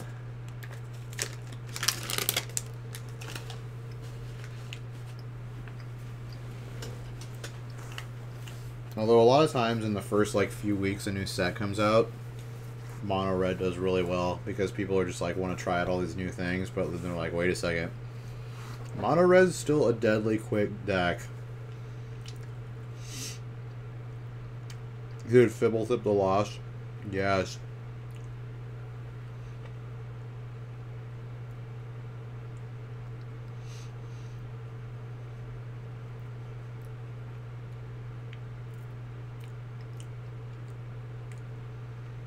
If you Coco out Fibblethip, you draw 2 cards. Boom.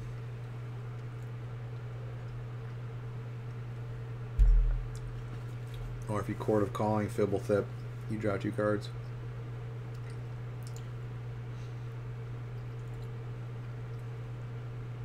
Who mocks Amber? Okay.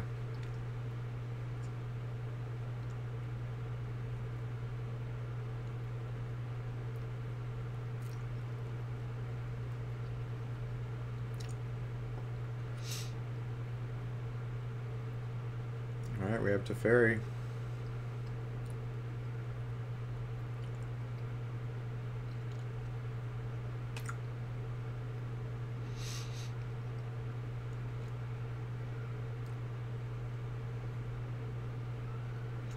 I guess Mox Amber is pretty important. It's the fast mana.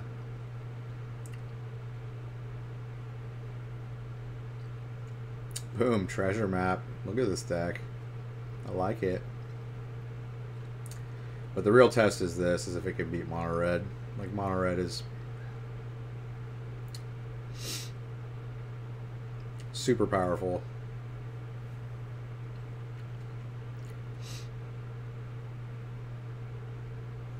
Who takes out the Planeswalker with Chain Whirler?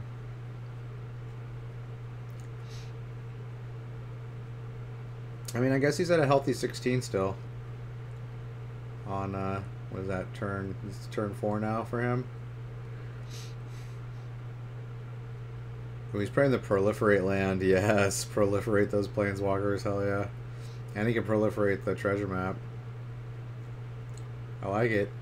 I like what he's working with.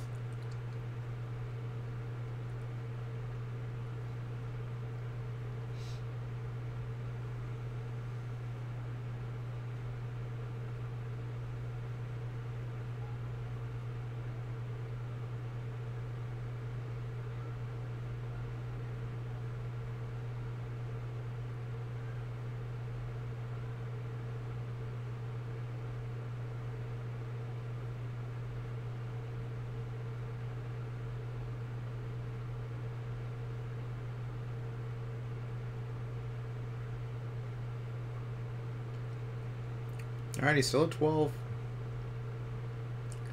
Looks like the red player has a land or two in hand, too. Just one land. He's got, what, a Shock? Shock, Pyromancer, and Lava Runner? Oh, he's super afraid of a board wipe.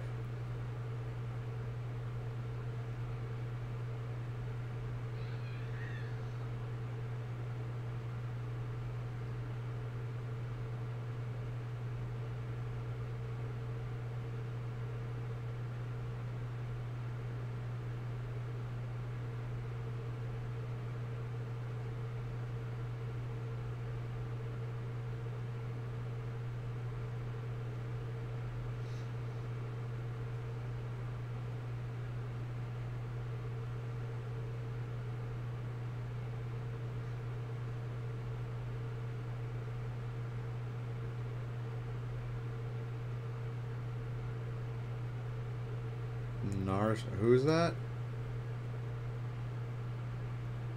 Is that the K? Kazmina, yeah. Enigmatic Mentor. Spells your opponent's cast the target creature or planeswalker control costs 2 more to cast. Create a 2/2 blue wizard creature token, draw a card, then discard. She's really good.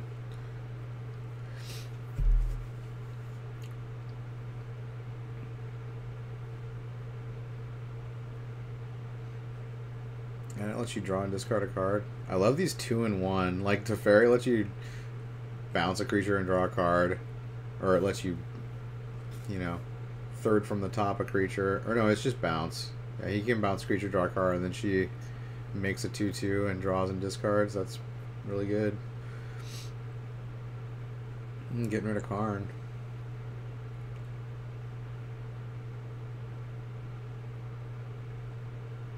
Oh, negated. Alright. We got something going on here.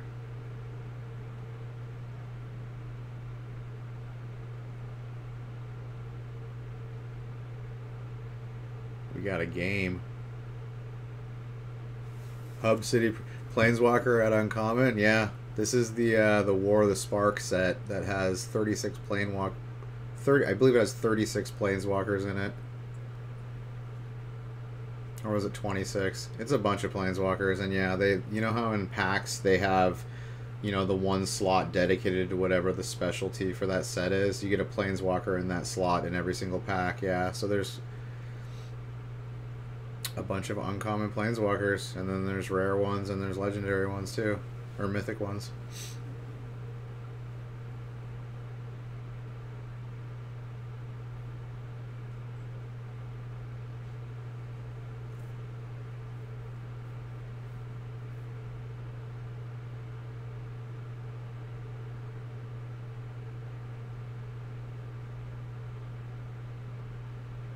Oh, no problem, Hub City Prince. Yeah, this is a very unique set of Magic. But I think it's pretty good. It's pretty well received. People,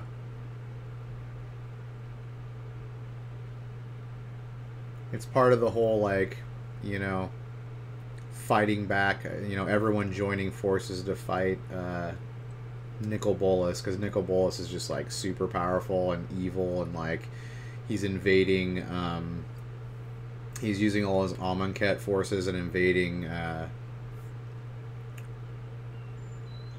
Ravnica, and then, like, all the planeswalkers band together, like, in Ravnica, and, like, to fight back, you know, Nicol Bolas's onslaught and army.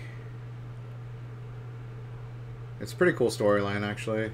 I don't typically follow, like, the magical, like, a end game. Yeah, baby, that's all. Exactly.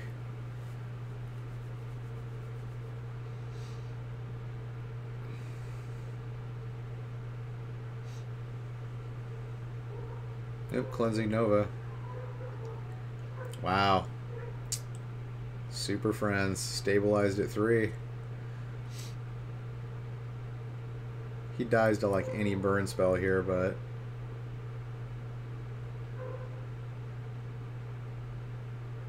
yes, got it. Got that burn spell.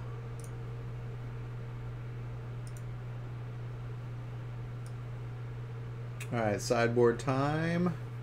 We got Teo the Shield Mage. Okay, 3 of Teo the Shield Mage are coming in. He's super defensive against aggro. 3 Prison Realm. I don't think Prison Realm is fat. 3 Baffling Ends are definitely coming in. 2 Negates probably coming in. 1 Lyra Dawnbringer is coming in. He might bring in a Prison Realm or 2. But definitely the 3 Baffling Ends. And then on the mono red side, 2 Legion Warboss.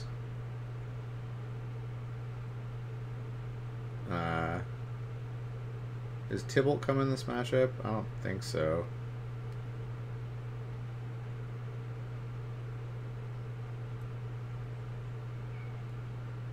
He might bring Tybalt in. Like, thinking he might have Absorb or something like that. Some life gain. But it didn't look like he had any life gain. Yeah, I can't... Maybe a risk factor comes in or 2. Yeah, let's see what's up.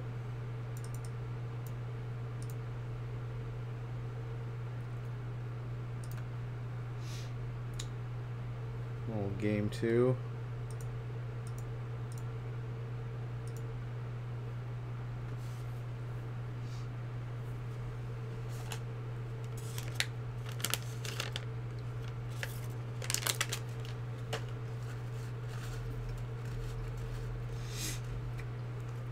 Looks like both hands are keepable.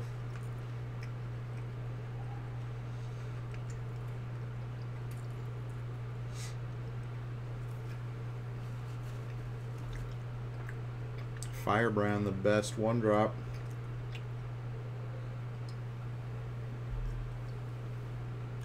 The best 1-drop for red. Let me refrain. The best 1-drop creature for red right now.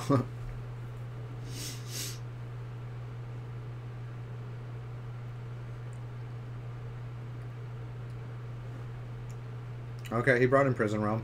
I wonder how many he brought in. Maybe all of them, actually. I guess he does want a lot of removal.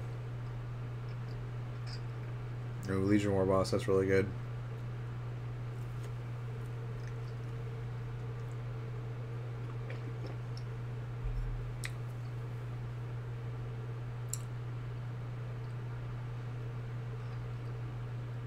Fibblethip.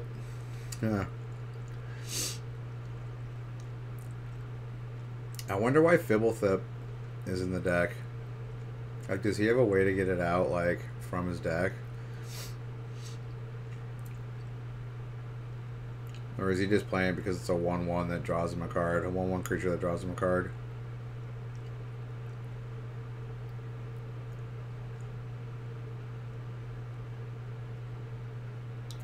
Wait, he isn't blocking the token? Oh, he did bring in Tybalt. Nice. I think Tybalt's really good. Okay, it's just they can't gain life. Okay, effects that prevent damage still work. So he doesn't work against Root Snare. That makes him a little bit worse, but I think he's still really good.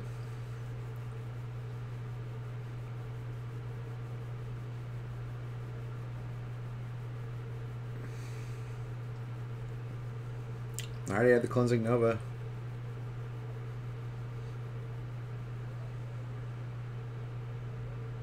Oh, gross. He's got the Experimental Frenzy in hand. Oh, his hand is stacked.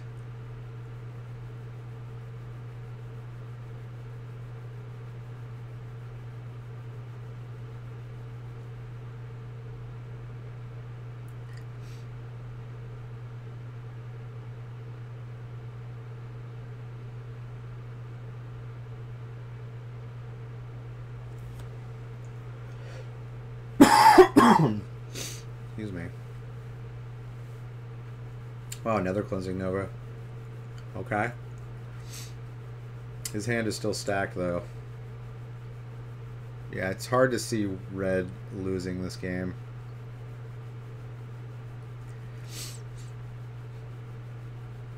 Yeah, because there's no life gain for this Azorius Super Friends deck.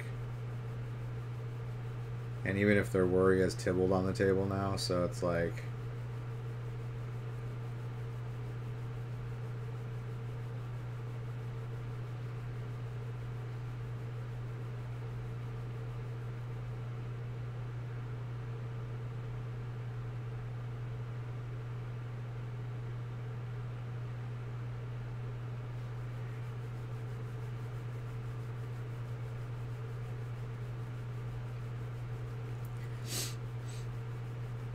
Like it feels like it's really hard to beat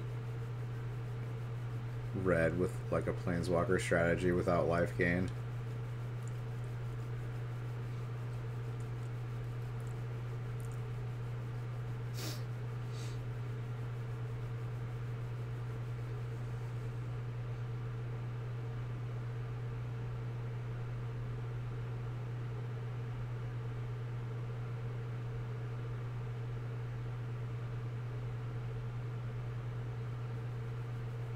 Yeah, there's like nothing that saves him at this point.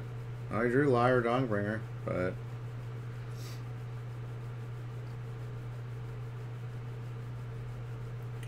I mean, he dies to any burn spell. And he still doesn't gain life off of Liar Dongbringer either. So yeah, he actually just loses on with the board state. He's dead on board. Like, no matter what.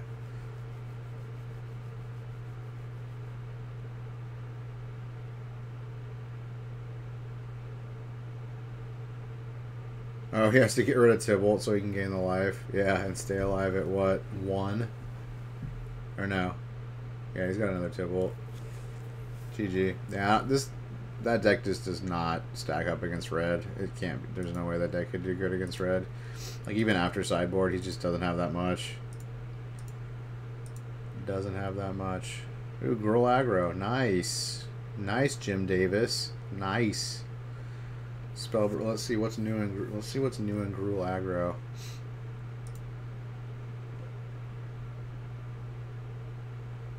Looks like it's the same stuff. Growth Chamber, Spellbreaker, Llanowar Elf. I like the Llanowar Elf. I think Llanowar. Oh, he's playing Planeswalkers though. Okay, so he's got Domri and Chandra.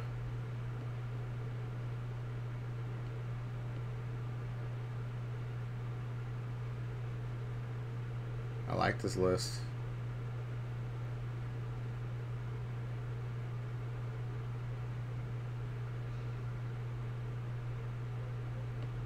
Got Lava Coil and Shock in hand. Is that Direfleet Daredevil? I think it is.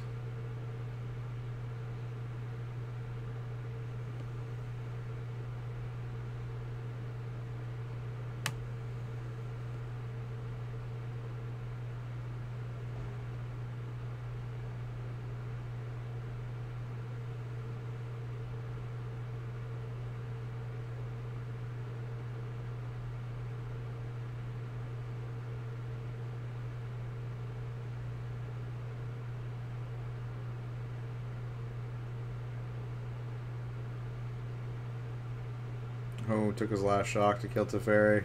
Gross.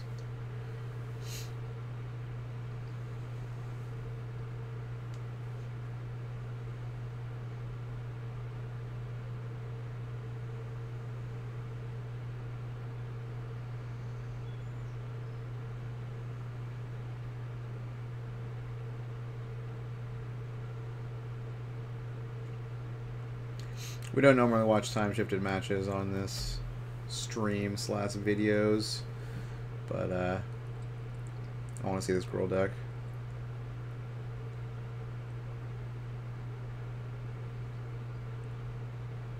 Absorb number 2.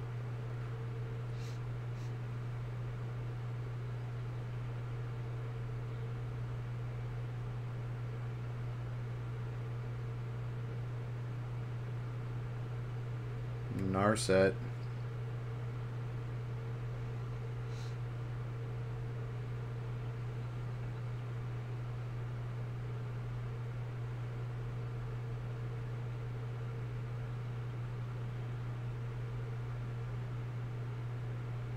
Yeah, I got rid of Chandra. I don't know what that Chandra ultimate is or what her big minus is.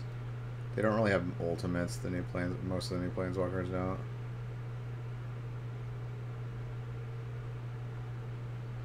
So I killed it with a Llanowar off. Get there.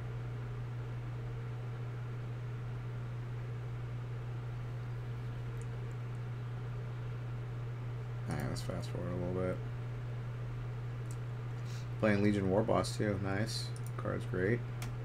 Oh, Esper took the game though. Oh, he's playing Siege Gang Commander. Card's great.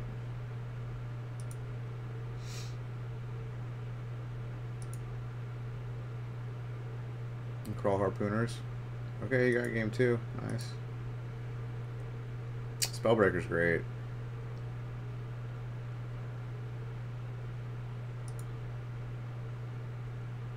Uh-oh. Board wipe. Alright, he's playing Rekindling Phoenix too. So this deck's largely the same. It's got some planeswalkers now. Domri and Chandra.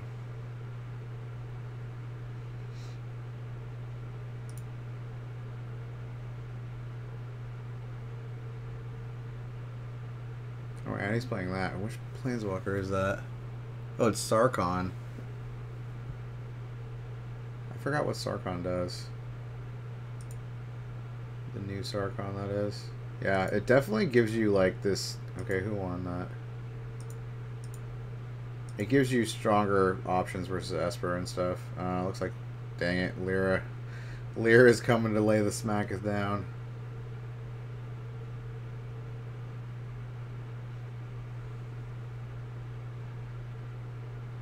Yeah, this is over. GG, Jim. GG.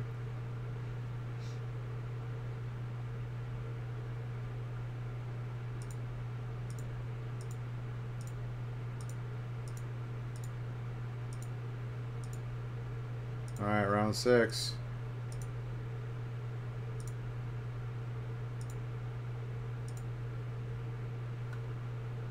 Mono red versus Dimir. Dude, a lot of mono red. A lot of mono red. I guess, I mean, a lot of people choose to play mono red in the first couple of weeks the set comes out because, you know. Those are the awesome dragon Easter sleeves. They're so colorful and cool. I love them. Little dragon with the Easter bunny ears holding an egg.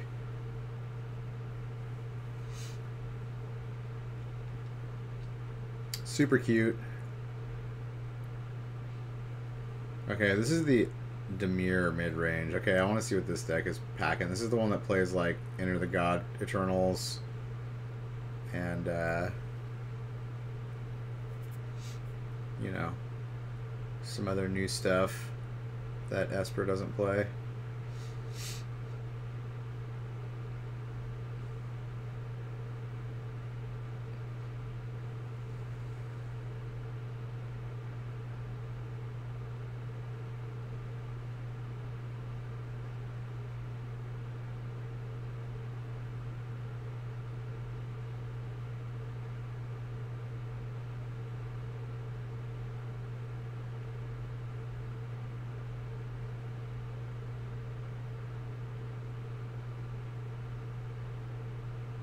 That's not great. He's not going to get to play both of those.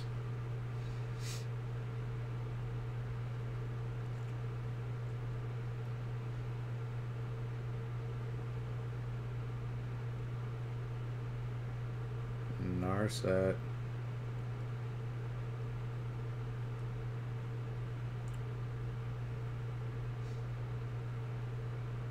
Parter of Veils.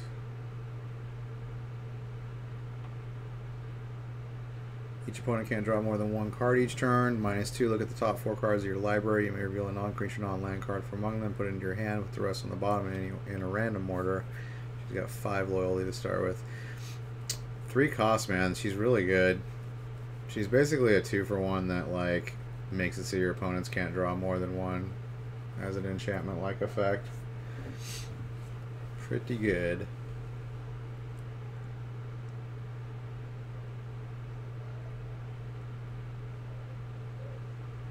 And it even works against risk factor. Gross.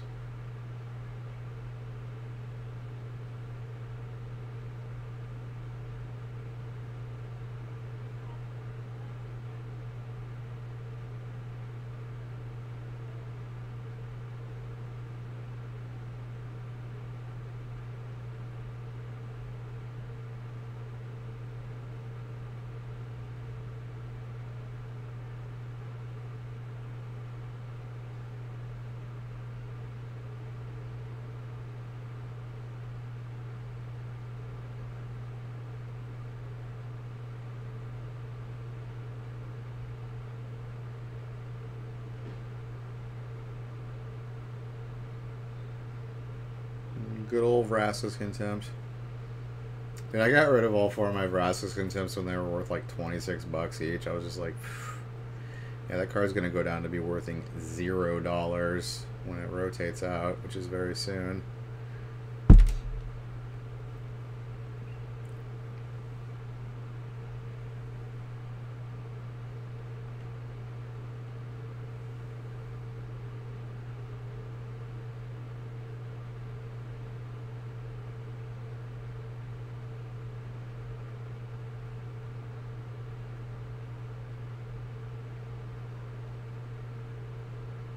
Yes, Kefnet, the God Eternal,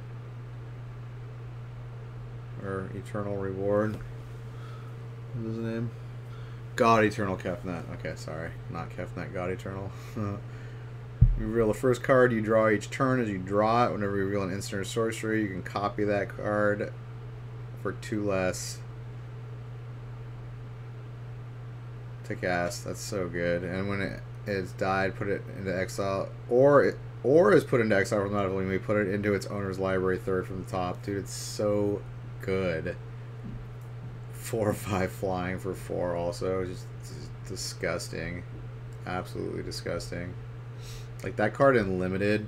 I played a draft last night, a win-a-box draft for the release days. War of the Spark. And yeah, one of the dudes that went 5-0.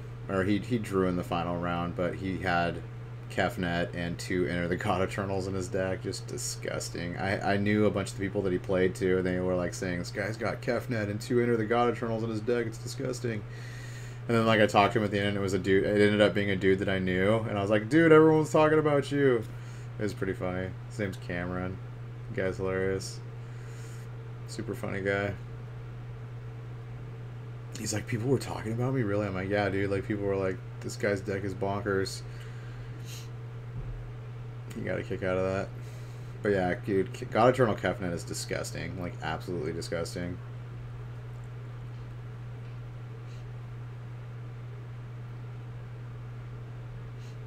Like, what do? You can't get rid of it.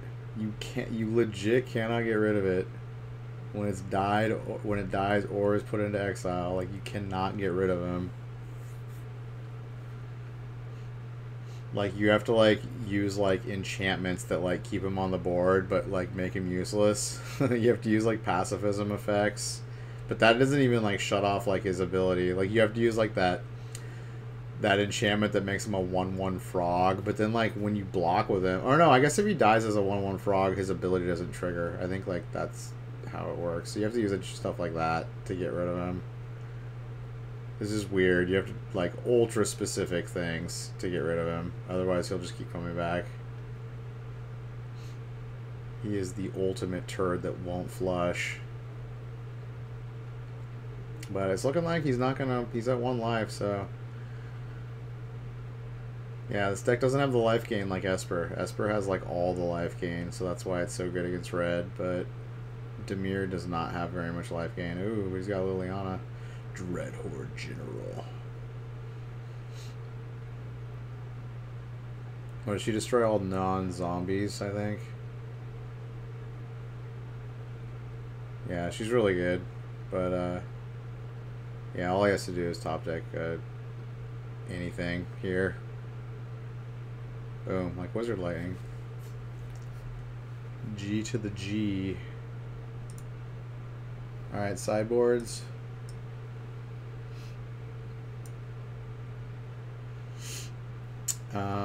For mono red side, 3 Legion Warboss coming in. Tybalt, Chandra, I can see those coming in too.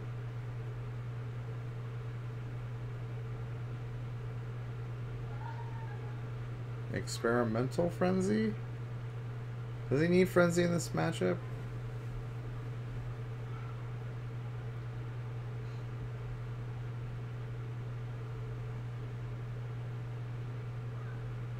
I don't know if he brings an Experimental Frenzy here. Like, there's not that much life gain in this deck, so, like, I don't know if he needs the, like, long game against Dimir. So those might stay out. Dimir side, 4 Dreadhorde Invasion. Those are great. Probably 2 Negate. 2 Duress. And then Finale of Eternity, I don't know what that does. That's a new card. But definitely the 4 Dreadhorde is for aggro decks. 2 Negates and 2 Duress. Wow, he doesn't even have, what's it called? Moment of Cravings. That's crazy. Moment of Cravings is like the perfect anti-red aggro card. Like, I feel like every deck that plays black should have those in the sideboard. I mean, red's going to be around. People are going to play red until it's no longer playable. And even though it wasn't like that, you know, it wasn't like top 3 deck anymore before War of the Spark came out, it was still a good deck. It was still like probably top 5. It was like 4th or 5th best, maybe. It just didn't have the good matchup against Esper, or as good a matchup against Esper since the Ravnica sets came out, or since the second Ravnica set came out, rather.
Austin Collins. Look at that crazy kid.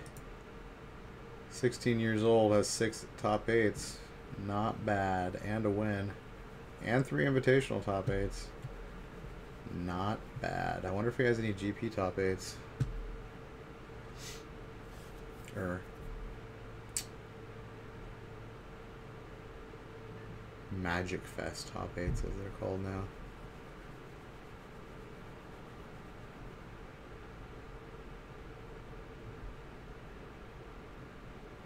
Oof. If he had 1 land, that hand would be absolutely bonkers. But they're both mulling.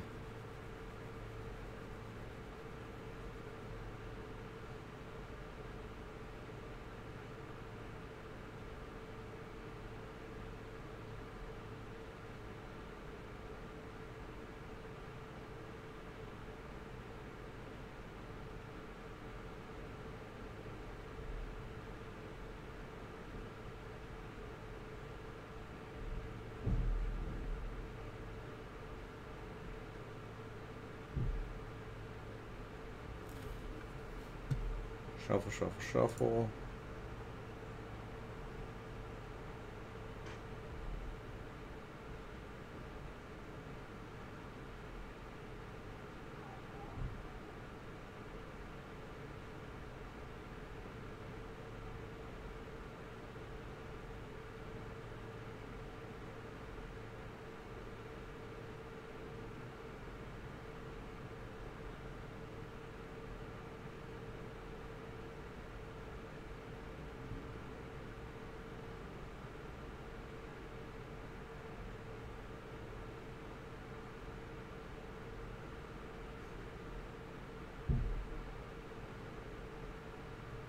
Yes. Augur of Bolus. Finally someone's playing Augur of Bolus. Card's fucking great.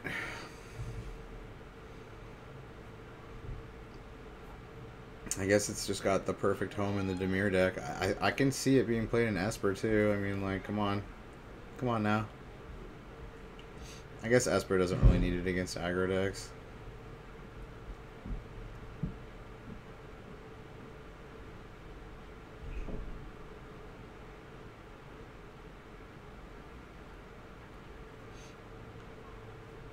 One, three, so good.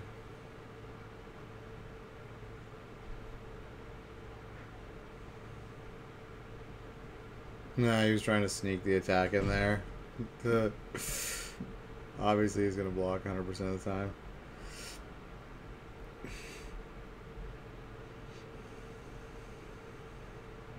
We'll light up the stage. You're going away.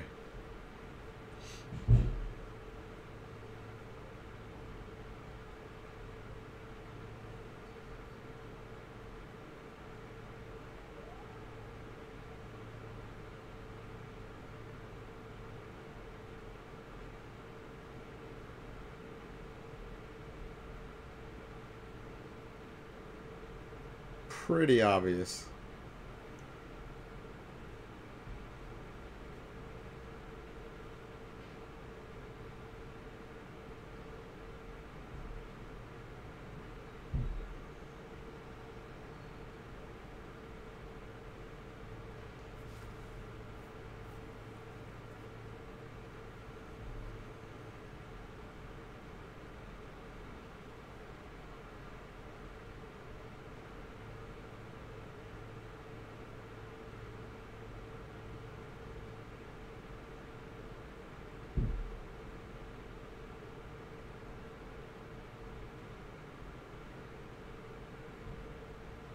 Yeah, get that Steamkin off the board.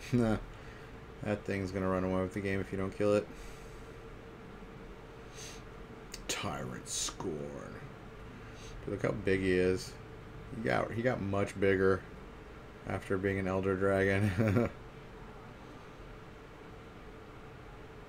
That card's so good. It's like if he can't kill you, you can bounce it.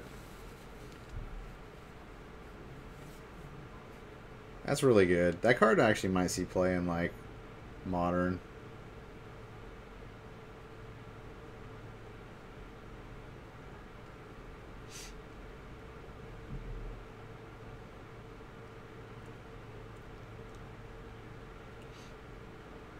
Like, in a limited fashion. Like, it might be, in, like, you know, like a one-of in, like, Grixis.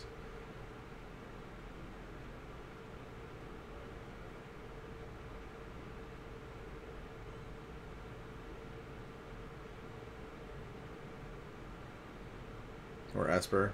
Esper Control. Could very well play that card. Like a one of. It would never be like more than a one or two of, but like, I think it's pretty good.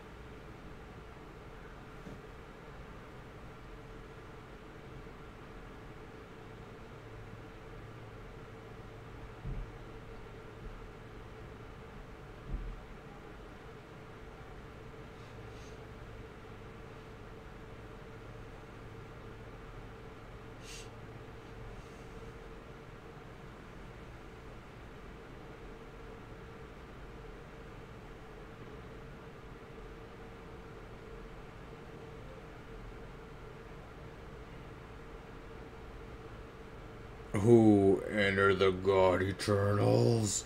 Dude, it's so good. It's so good.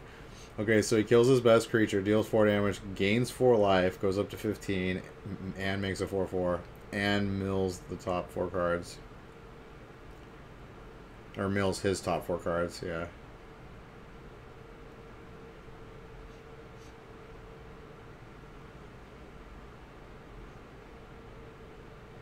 That card is such a beating for red. Like, if you... Like, such a beating. Like, how does he win from here?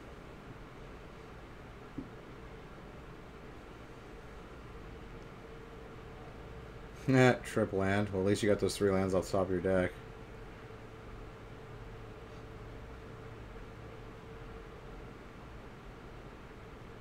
Okay, I guess maybe he's playing Risk Factor, but did he bring an Experimental Frenzy? I guess he should have brought an Experimental Frenzy. I mean, especially since this deck doesn't have Mortify to kill enchantments, so...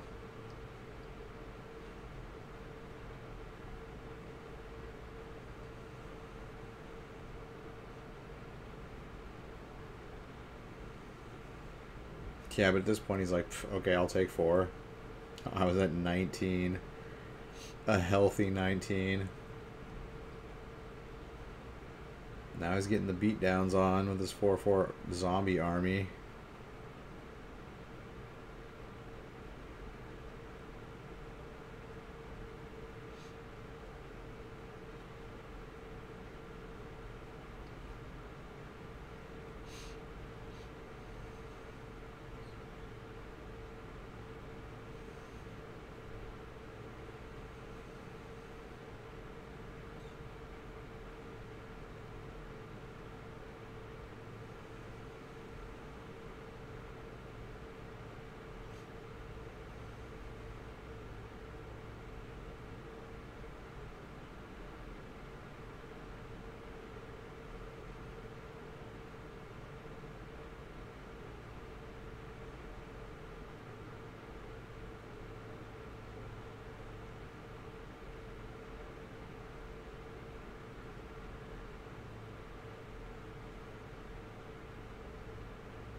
Ladder to Sage is good. Whew.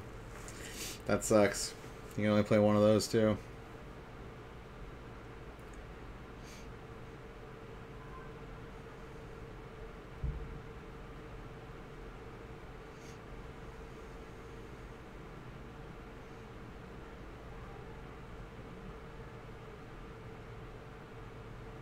Yeah, I think he's playing Risk Factor.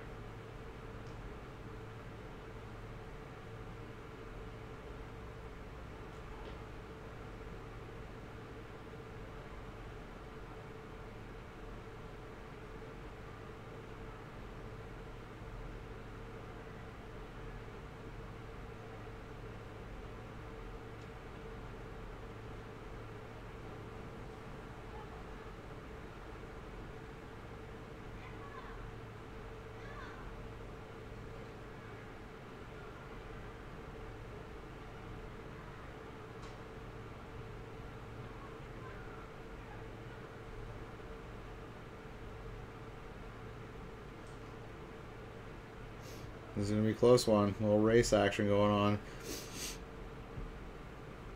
Now, I don't know if he risk factors again, I don't know if he's going to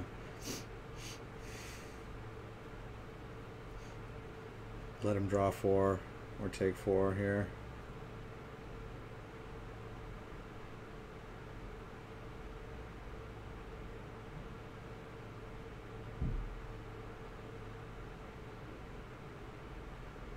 Alright, he's taking 4.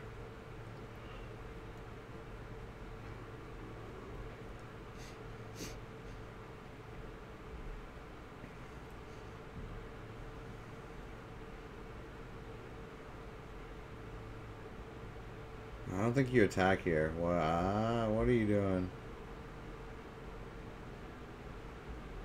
Yeah, that was really bad. Like, why would you do that? That was super dumb. That was a super bad play. Like, you had the block for the zombie army. Like, what are you doing, Julian John?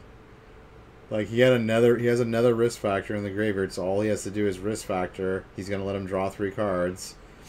And then he has the burn to finish him off, most likely, at that point. Now you're in a really bad spot, dude. You're in a really fucking bad spot.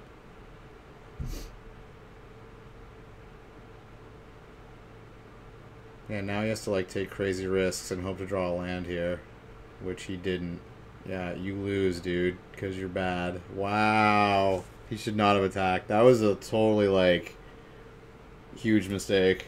He's going to be beating himself up for that one. Yeah, he knows he fucked up. He knows he fucked up. Like, he had the win. Like, that was absolutely a win if he had kept those back as blockers. Like, 100%. Bummer, dude. You got a little too excited. Got a little too excited there.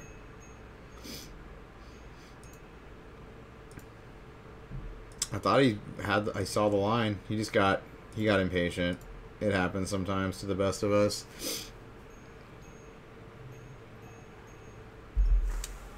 He knew he messed up too. He probably knew the second he attacked it, he messed up. He was probably just thinking in his head if he could get him to 3, then like any top deck wins. Like regardless of what's in Austin's hand. But nah, he should have just stayed the course. Because no matter what, he was going to get to draw 3 cards and he was still ahead for the race. All I needed to do was block the god at that 4/4 one time.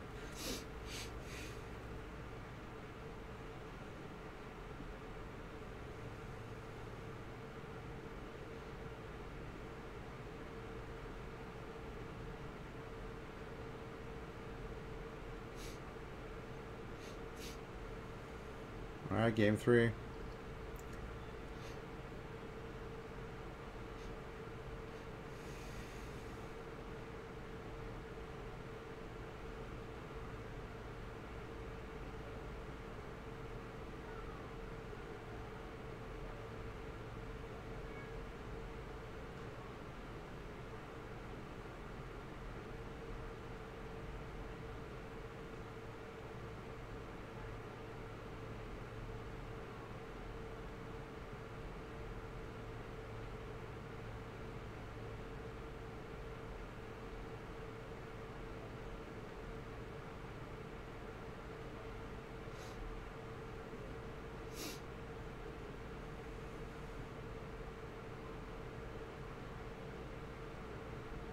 Carnarium plays.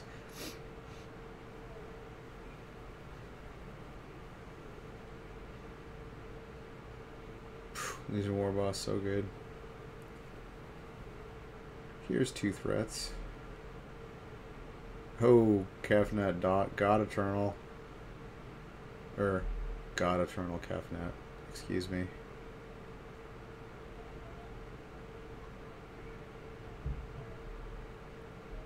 I mean, I think you just swing into it, push 3 damage. I mean, like, okay, you lose your Legion War Boss, but you're still pushing 3 and getting 1 more token out of it.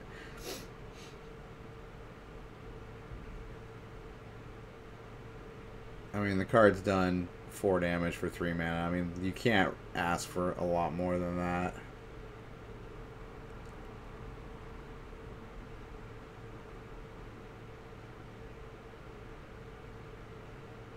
Yeah, and his hand is what? Lightning Strike, Risk Factor, and what is that? Runaway Steamkin? Yeah, I think you Runaway Steamkin,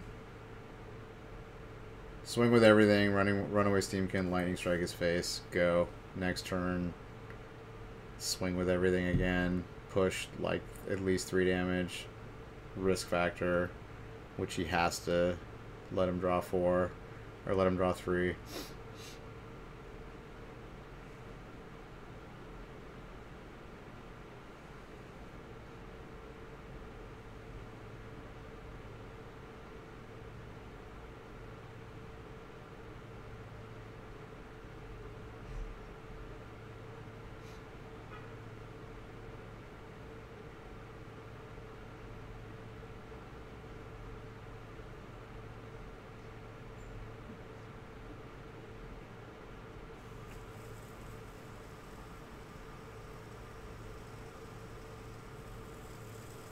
Turn them all sideways, dude. What are you doing?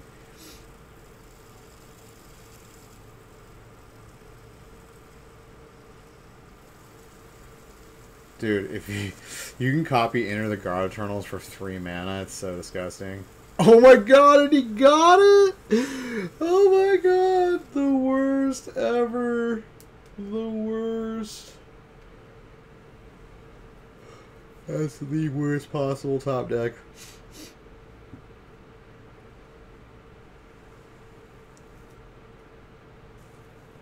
Enter the damn God Eternals.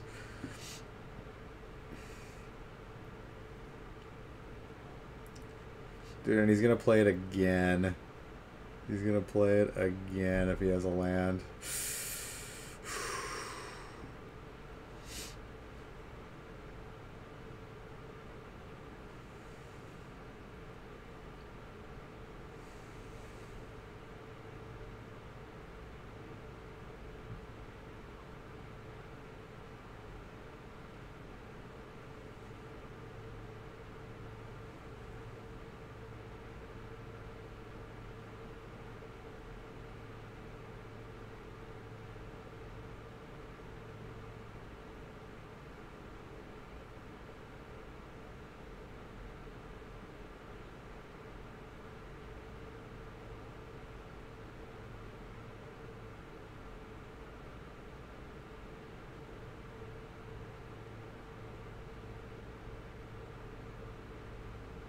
Dude, that is a beating. He's going to cast it again next turn, too.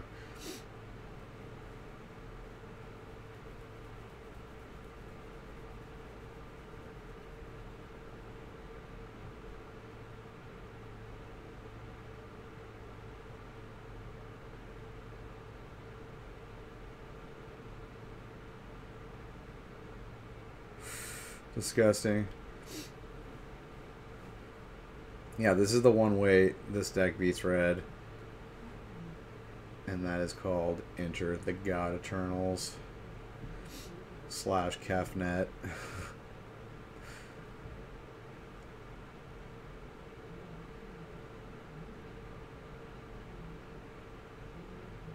Yeah, risk factor, not going to do anything now.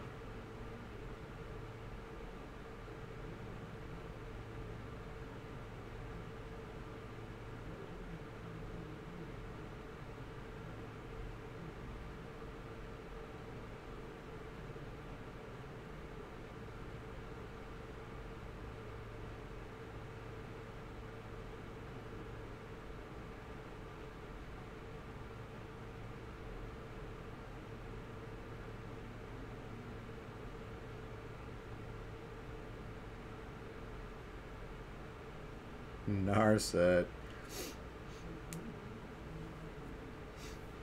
Now if he risk factors, he can't draw more than one. Gross.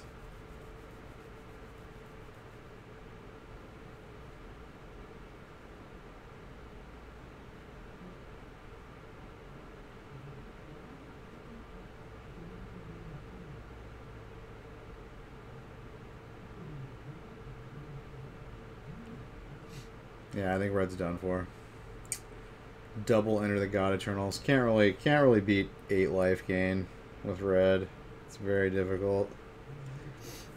Like, you need like insane board position, like board advantage, and then but after that card gets played, you like lose your board advantage.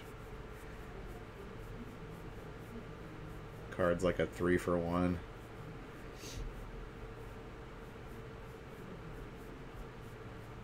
It's like a 2.5-for-1. I mean, the life gain in the mill 4 isn't really actually like a 1, but it's like a half-z point.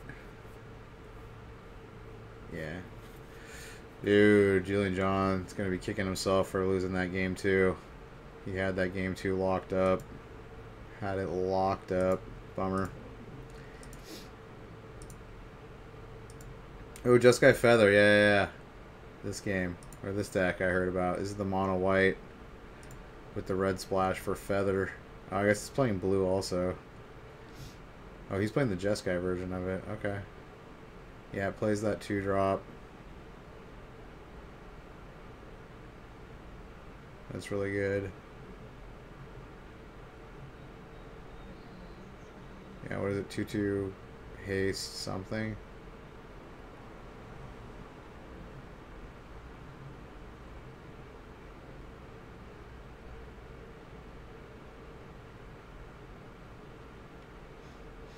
Looks like it's playing Gideon too.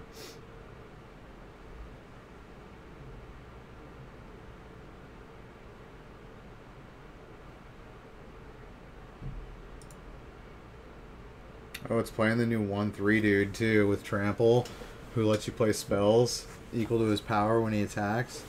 Dude, that guy is money. Dude, that guy's gonna see some crazy like modern legacy play maybe. Ooh, Feather. It's Feather.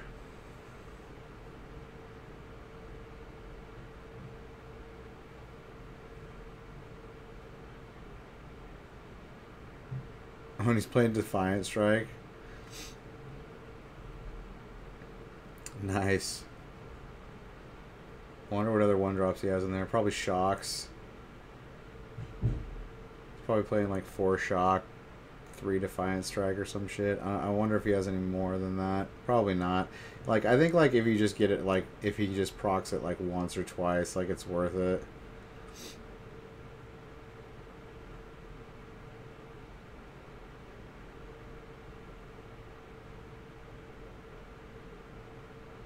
Alright, what does Feather do? Does Feather put it back in your hand? I think Feather might put it back in your hand when you cast a spell on him. Yeah, it does. That's the combo. So it's like, get it out of your graveyard, cast it on Feather. It comes back to your hand. That's disgusting. That's... Ew.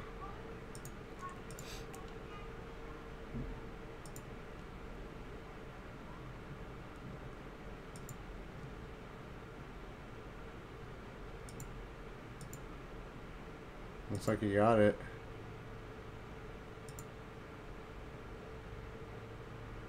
Ooh, that's the ultimate flood out right there for red.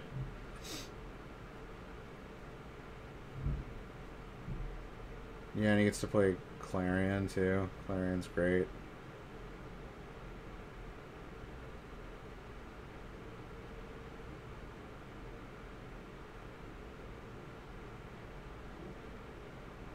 Well, that's the,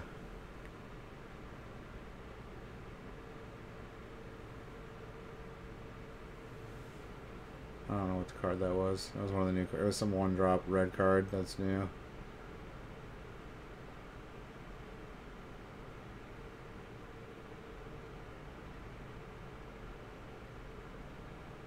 He had all lands. He had 11 lands. Yeah, I feel like red's good against that deck. You can just like remove everything. Okay, Jeskai Feather versus Selesnya. Selesnya. Dude, Selesnya was so dope and like people just stopped playing it. Tokens deck is real.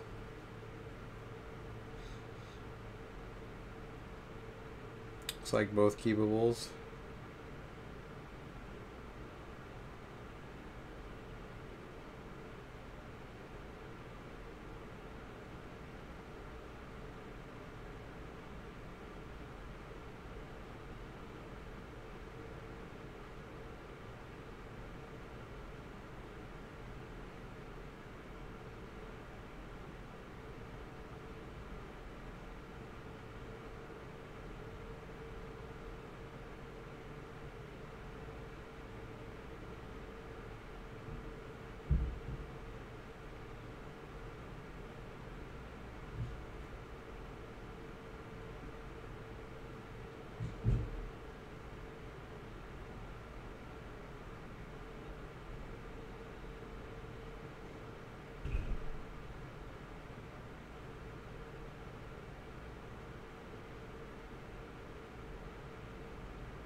Ooh.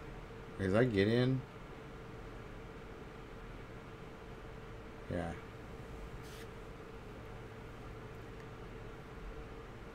Oh yeah, he counts as a creature without even... Oh no, he ticked him up. Yeah, he was like, get that thing out of here.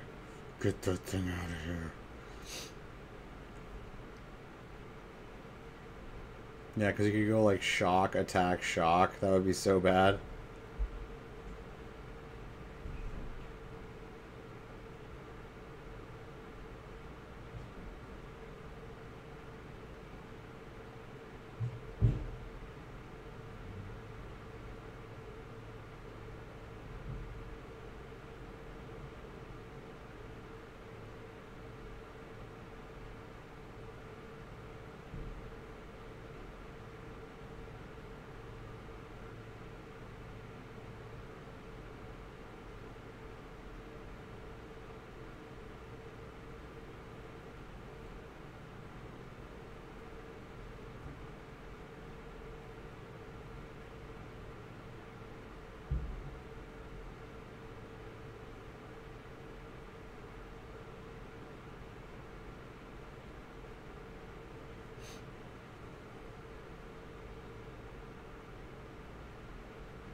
Is it whenever that thing's targeted with a spell, it gets a +1/+1 counter? Is that what that card does?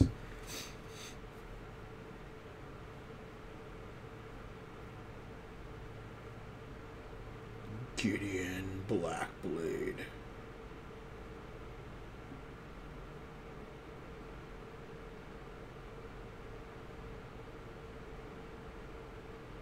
Rock Daddy, what's up, buddy?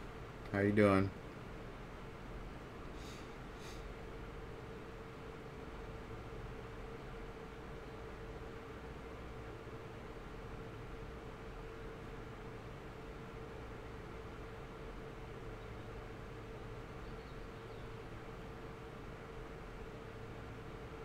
Nice. How'd that go?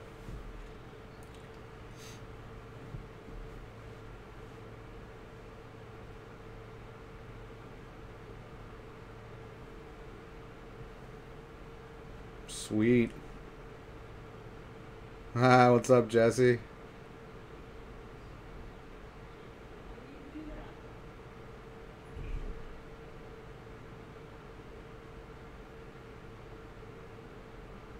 Looks like Selesnya Token's still strong deck. Everyone just forgot about it. I guess it's even better now with Gideon. Like, new Gideon's pretty badass.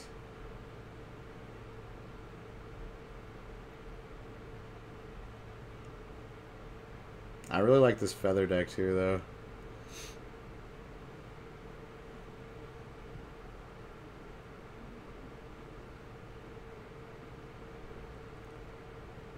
Dude, I played Jesse and Rock. I played the Winnabox draft last night. And, dude, I was undefeated. Like, hadn't dropped a single game until I played, like, this bonkers, like, black-green deck in the 4th round. And, like, he casualties of... I was so far ahead. It was game 3, and I was so far ahead. And, like, he casualties of Ward me, and he got a 6-for-1. A 6-for-1. Which really was kind of a 7-for-1, because my only enchantment, which was pinning down one of his 4/5s, he destroyed that. He destroyed one of my creatures. He destroyed my Kiora, Planeswalker. He destroyed my other creature, which was an artifact creature, like one of like 2 artifacts in my deck.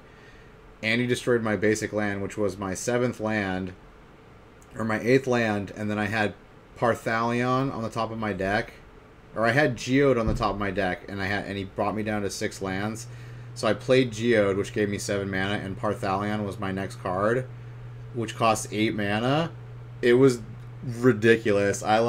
Dude, I felt demoralized. I was like, really? Like, even the basic land that he killed, like, was relevant. So really, it was like a 7-for-1. So I had to, like, bottom deck the Parthalion, because I was like, I needed to draw a land after that in order to win, and he already had, like, a couple creatures on the board, so I only had a couple turns. So I had to, like, begrudgingly, like, bottom deck the Parthalion, which is just, like, the busted, you know, vehicle that just, like, wins if you play it and, like, attack with it once. It was shameful. I was like, oh my god, he 7 for 1 me with Casualties of War. That card's busted. Busted in limited. So busted in limited. It was just like a one-sided board wipe for like creatures and planeswalkers and enchantments and a land. His like why is the land on there too? Like what? Card is busted. Okay, sideboard. Sideboard. Alright. Dovin's Veto. Okay, I think Dovin's Veto is coming in. Definitely against Selesnya tokens. 4 of them probably. Tocatli Honor Guard, not great. Deafening Clarion ×2, that's coming in. Lava Coil ×2, that's probably coming in. Dude, Saheeli Sublime Artificer, that's the one that puts out 1/1 tokens, right? No, that's someone else. The new Pyromancer Planeswalker. That's not her, is it? Or is that her? She puts out a 1/1 servo whenever you cast an instant or sorcery. Is that her? That might be her, actually. So actually, she might come in. And then Lyra Dawnbringer is probably coming in. And then Selesnya is bringing in Baffling End ×2, Prison Realm ×2, probably a Johnny, Crawl Harpooner ×2, Vivian Reed's probably coming in. Maybe another Gideon? Nah, probably just Vivian. Yeah. Alright, game 2. Oh shit, I went too far forward. Oh shit. Game 2.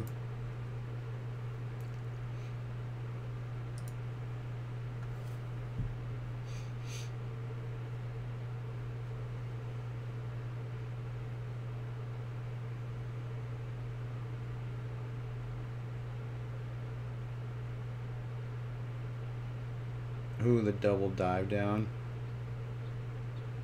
That's a risky keep. That's a risky keep.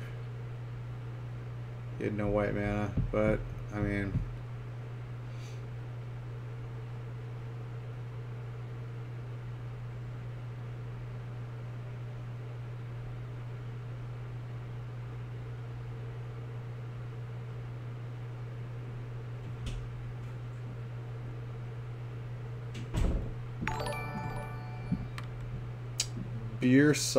Briar Sussman, thank you for the follow. I appreciate you.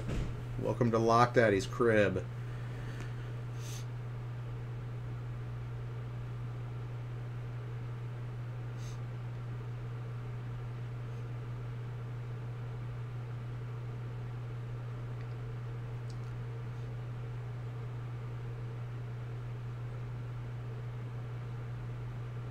Alright, he found his white mana. But now he's a little bit behind.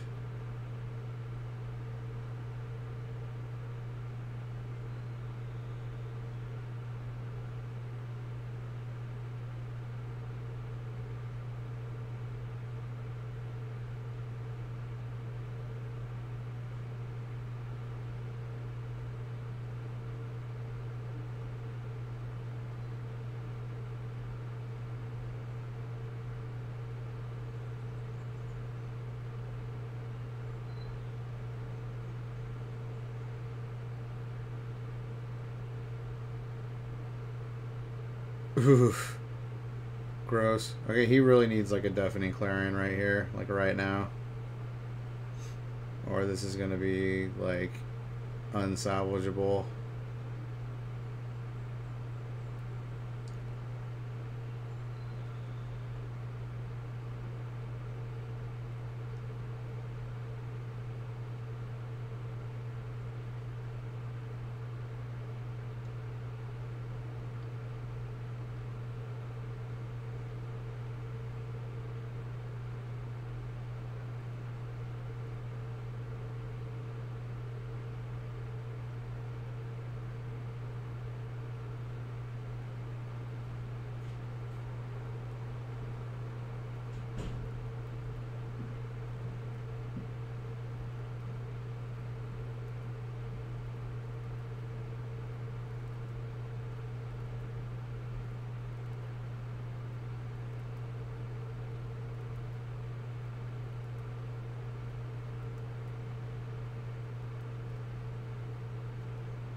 Alright, he's doing some tricky shit, but still, that army of 3 3s and a 4 4 over there.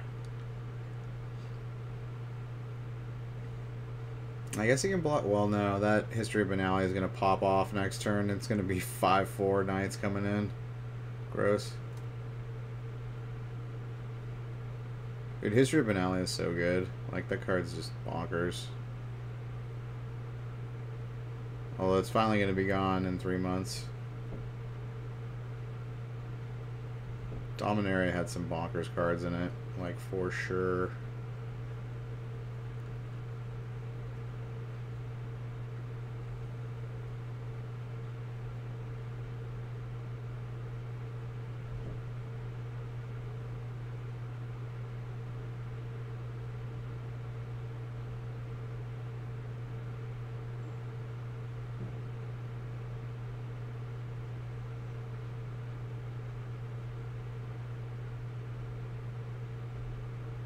And he's still taking 10 damage here after blocking 2 things.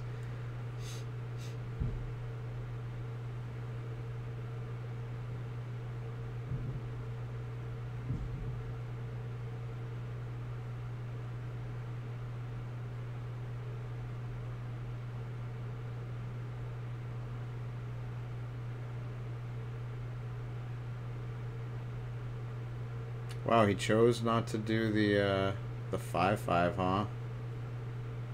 He chose to get rid of the 2/4 that lets you cast stuff. I mean, it only lets him cast one thing. I don't know. Probably would have gone after the 5/5.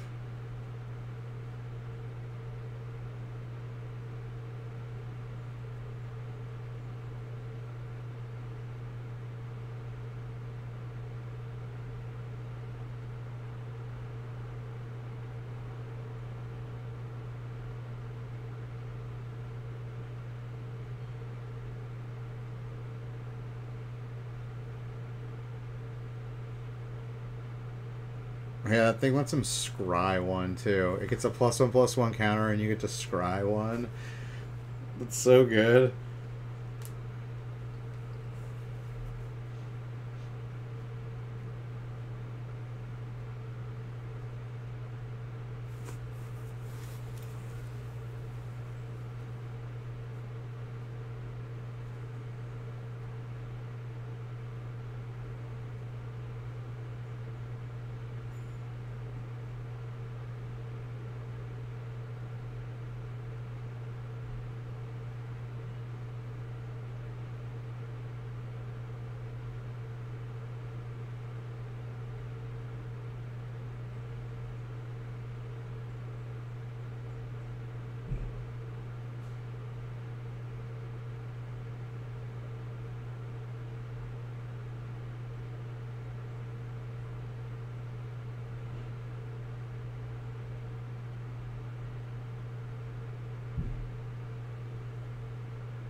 GG. Yeah, I don't think he needed a Clarion to win that game. Like, he wasn't winning that game without a Clarion. Like, he just put out way too many creatures that were way too big. Like, that's what Selesnya does. You need removal against Selesnya and board wipes.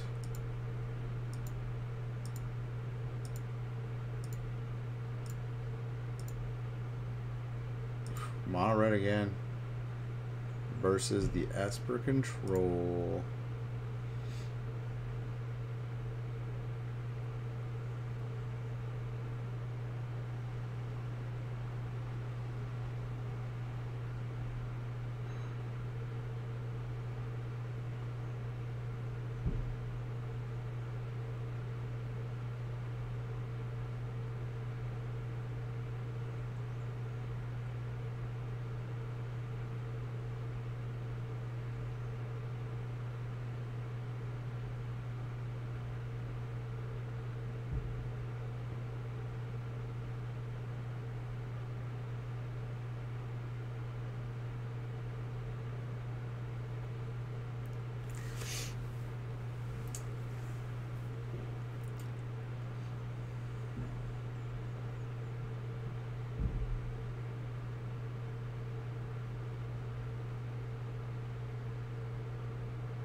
He's probably taking light up the stage.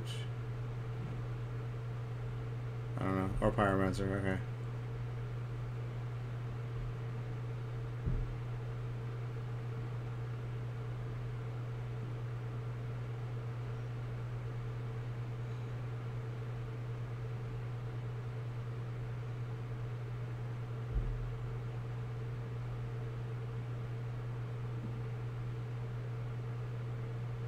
Has a really solid hand against Esper, though.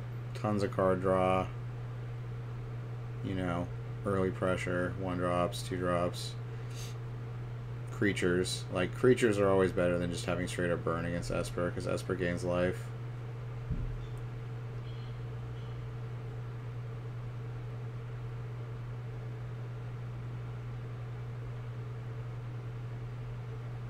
Wow, he drew a land too. Perfect.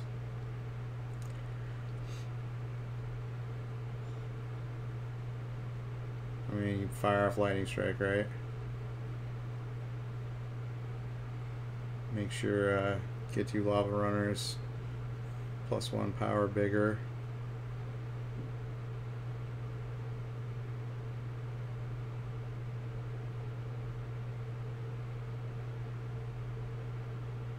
Yeah, he's gonna get about 12.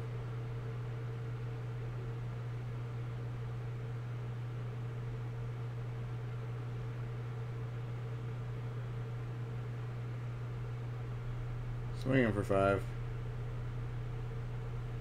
Alright, he needs a Cry for the Carnarium right here. Cry of the Carnarium. Or is this going to be real? Probably game over. Mr. B2 Thallow, thank you for the follow. I appreciate you. Welcome to Lock Daddy's crib. Ooh, who is that? Oh, it's Teferi. Okay. For some reason that looked weird to me with the die over it. Alright, so he bounced one of the Lava Runners? What? The thing's got haste. Yeah, this is bad for him. This is really bad. Like, super bad. Super bad. I haven't seen that movie in a while.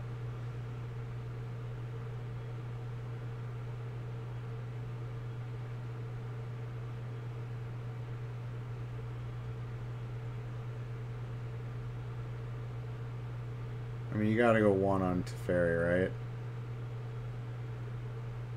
Maybe just go all face. Yeah. I guess he doesn't care about Teferi at this point. Gross.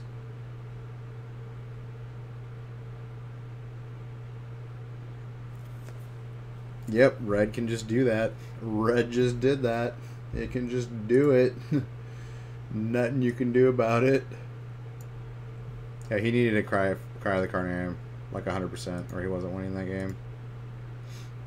Alright. Sideboard. Alright, Esper Control's bringing in 4 Thief of Sanity, 3 Duress, 2 Cry of the Carnarium, 1 Lyra Dawnbringer, 1 Hostage Taker, 1 probably God Eternal Kefna, that card's great, and 1 Cast Down. And then Mono Red Aggro is going to bring in 2 Tybalt, 1 Chandra,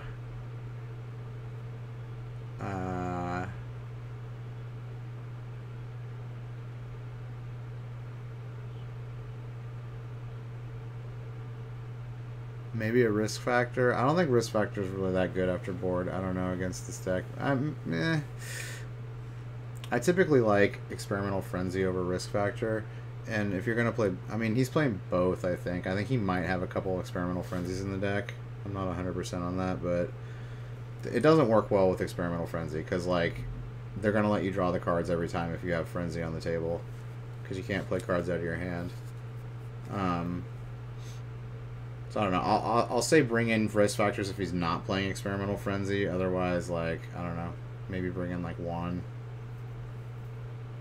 And Direfleet Daredevil, I guess, is pretty good, too. So you could probably bring in Direfleet Daredevil. I can get behind that. I don't know how good it is, actually, in this matchup. But, I mean, there's plenty of targets. The Dire Fleet has plenty of targets, like removal and stuff. And card draw. Alright, game 2. Oop, doesn't have the 1-drop. Search for Escanta.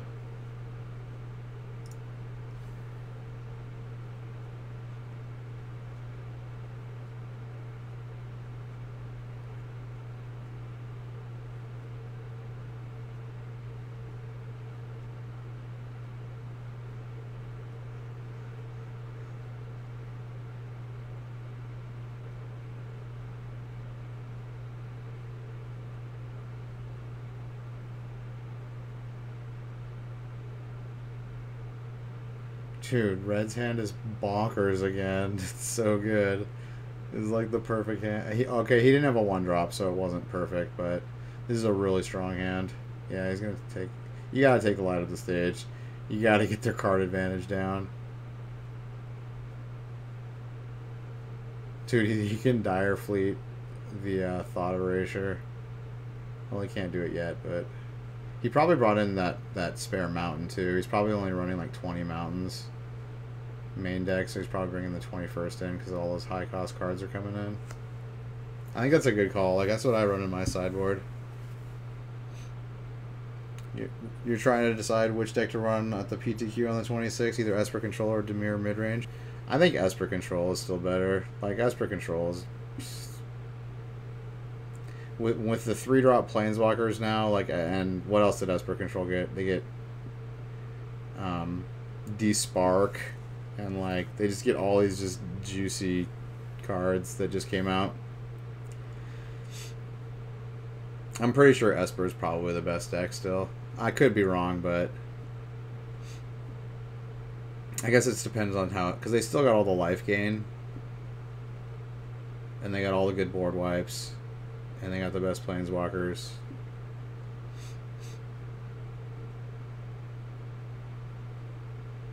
Enter the God Eternal. Yeah, Esper doesn't play Enter the God Eternal, though, because it's got Kaya's Wrath. But yeah, you got God Eternal Kefnet, which can go into Esper, too.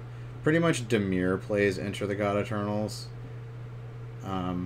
Like 3 or 4 main deck, and then it plays like 2 or 3 Kefnets main deck.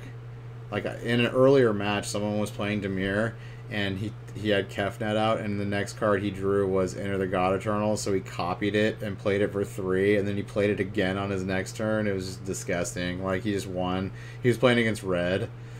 Red couldn't do anything at that point. It was just, he gained 8 life, made 2, had a 4/4 that got killed, and then he played another 4/4, had Kefnet still on the table. Yeah. Ooh, Despark.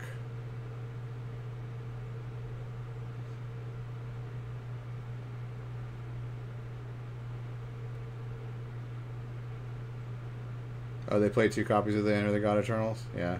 It's a 5-drop, so yeah, that makes sense. Oh, looks like he's playing Enter the God Eternals main deck. Never mind.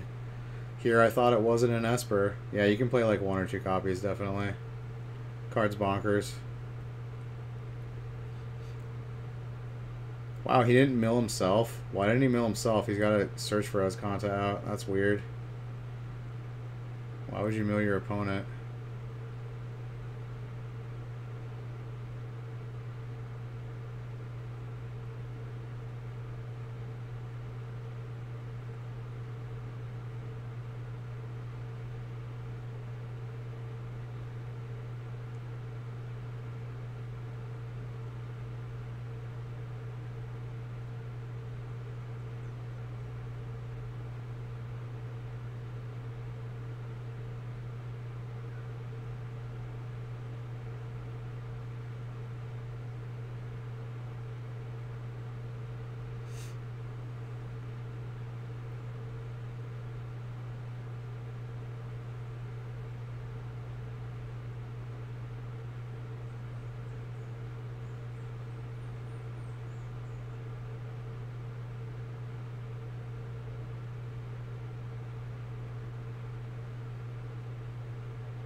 Like, why didn't he target himself to mill 4? I don't get that at all. Like, what, am I missing something here?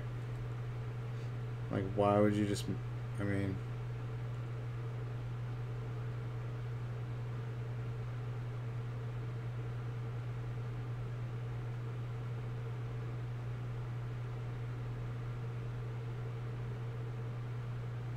He could have flipped search right there. I'm confused. Maybe he just fucked up and like forgot. I don't.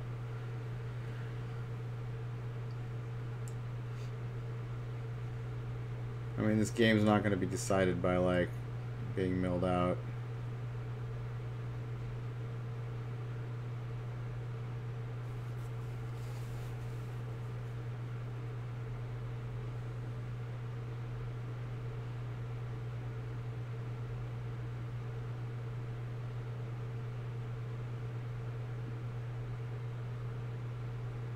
Pushing through that damage. Oh, okay. Alright, this is Kefnet, right? I know Kefnet's coming. Oh, he didn't mill himself because of Kefnet. That's why he didn't. Duh. Kefnet's the top card right there. I guess that's one of the only ways to get Kefnet in the graveyard.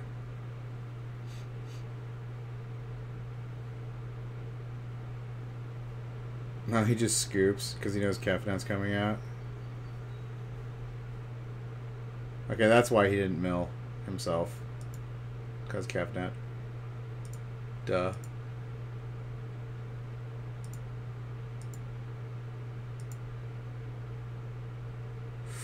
Oh, four-lander. Gross. He's keeping it, too. Feels bad, yo. Actually, I guess he's got higher cost stuff now, so that's not as bad after board.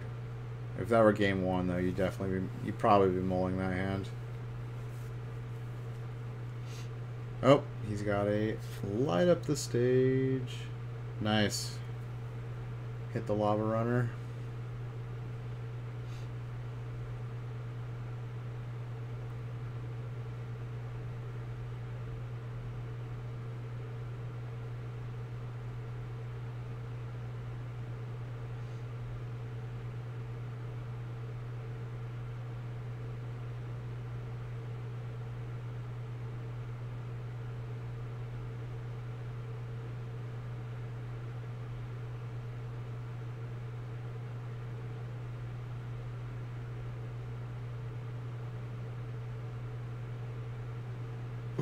Another light up the stage. Okay, that's why he kept the hand, obviously.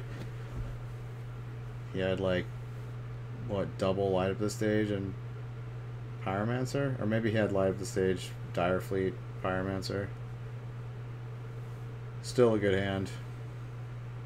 Even with 4 lands.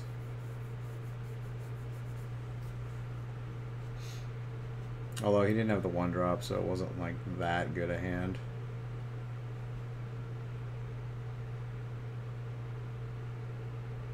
Take your 4 points of pain.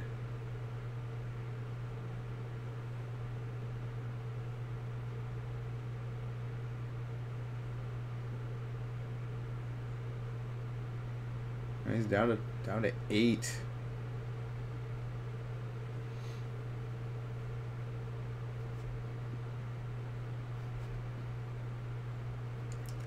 Cry the Carnarium, good.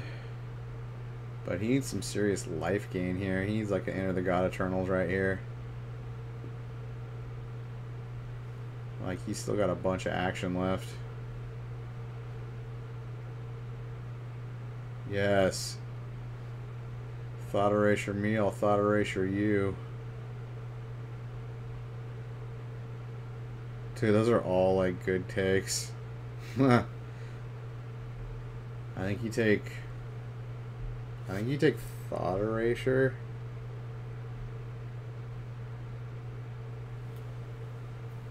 So then he can't like 2-spell next turn. I think you take Thought Erasure. You either take Thought Erasure or Search, but Search is like really weak right now. Oh, he is taking Search. Okay, I think you take one of those, but I'm leaning towards Thought Erasure. Unless he's got no other cards in his hand. Does he just have lands in his hand? Oh my god, he just has lands in his hand. Okay, never mind.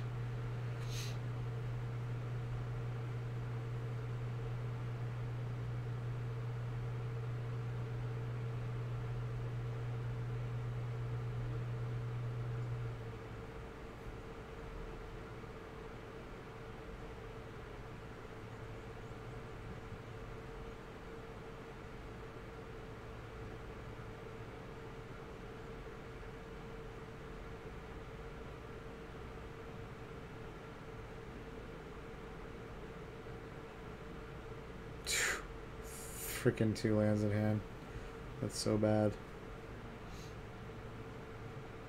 Well, in the case of having all lands in hand, yes, you do not take the Thought Erasure, because he's obviously going to pop it off next turn.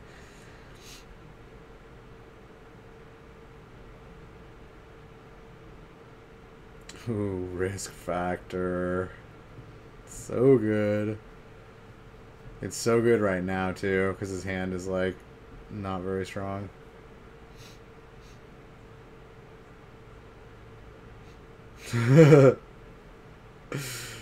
He's like, do I take 4? He knows he's got a land in hand, but that other card, if it's a burn spell, he loses right here. This is a really tough one. Like, this is, like, I don't know the answer here. Like, I'm leaning towards letting him draw 3 cards. Because, like, I mean, these Esper decks don't have as much life gain in them anymore, or in the sideboard. Like, he's not playing Bell Haunt in the sideboard. It looks like they're not playing Moment of Craving anymore, which is absurd to me. Like, that card's so good. Like, I haven't seen a single Moment of Craving yet in any of the Esper decks. Or in the Dimir deck. Like, I don't know what that's all about. Yeah, he's letting him draw. I think that's the right call. And look, his draw wasn't very good. He drew 2 Steamkin. Yeah, that was a really pathetic 3 cards. I think it was Land, Steamkin, Steamkin.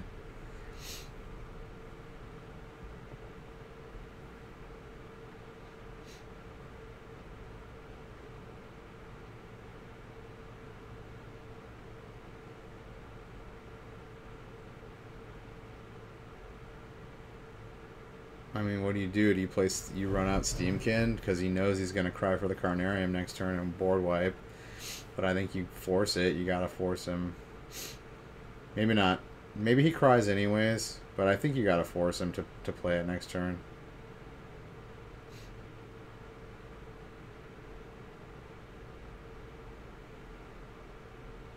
Oh, Tybalt.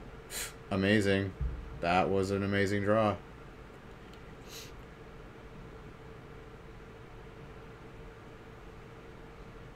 Nah, let me look at this guy. Let me read this guy. Let me see what this guy does. Okay, so this negates potential Enter the God Eternal's life gain, which is super, super good. Alright, so he's forcing him to play Cry the Carnarium next turn. I need to pick up some of those Devil tokens, too. I need to get, like, at least 2 of them. Because I'm probably going to be playing this red deck at the PTQ at the end of the month. Because I have all the cards for it, and I love red. I've been playing it for a while. I know it really well. Oh, he does have Enter the God Eternals. Wow, what a draw. Dude, Tybalt saves the day. Tybalt saves the freaking day.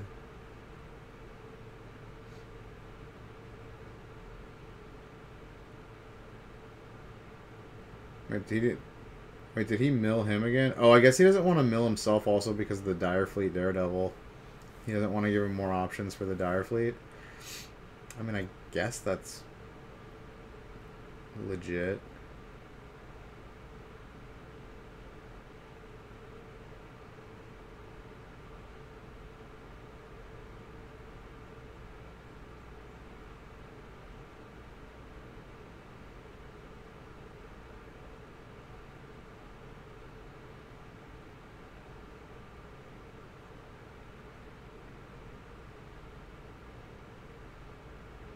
I think you attack here with the Devil, because Cry the Carnarium exiles, so the Devil's not going to be able to do its 1 point of damage, because he's definitely going to Cry the Carnarium next turn and then swing in on Tybalt and kill him.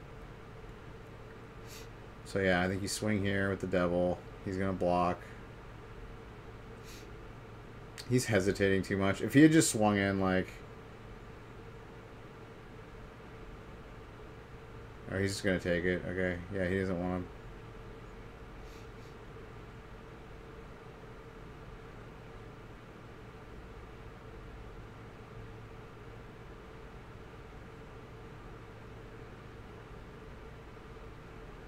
Yeah, I think you just play the Pyromancer here. Deal 2 to his face, put him to 3, and then he has to cry the Carnarium here. Oh, he's playing both of them? Why would you play both? Oh!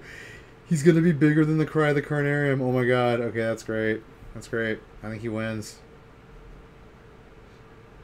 Yeah, he had enough mana to play all of that. Fucking 6 mana. He's got more mana than the Esper deck in play right now.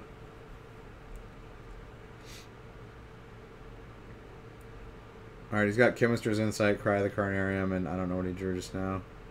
But he needs, like, something. He needs something. He needs, like, another Enter the God Eternals or, like, a Kefnet. He needs something. Actually, Enter the God Eternals. Well, actually, Enter the God Eternals won't do anything because he can't gain life. He's pretty fucked. He's pretty I don't know what he can do at this point.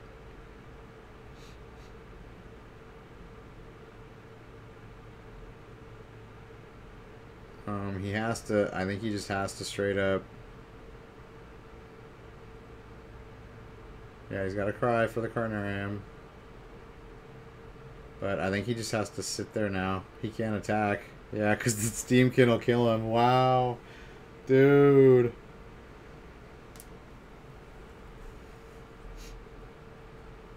That Tybalt, man. That Tybalt.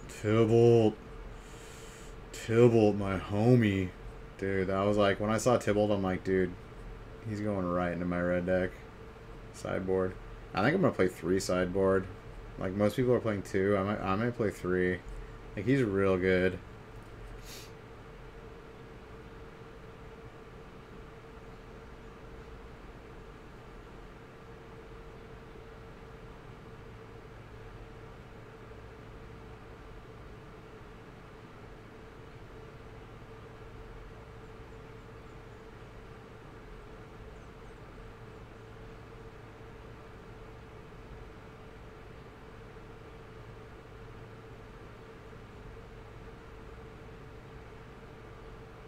Oh, he's chemistering. The last gasp for life. He needs Moment of Craving. Moment of Craving will... Oh no, Moment of... He can't gain life. Dude, Tybalt, so good.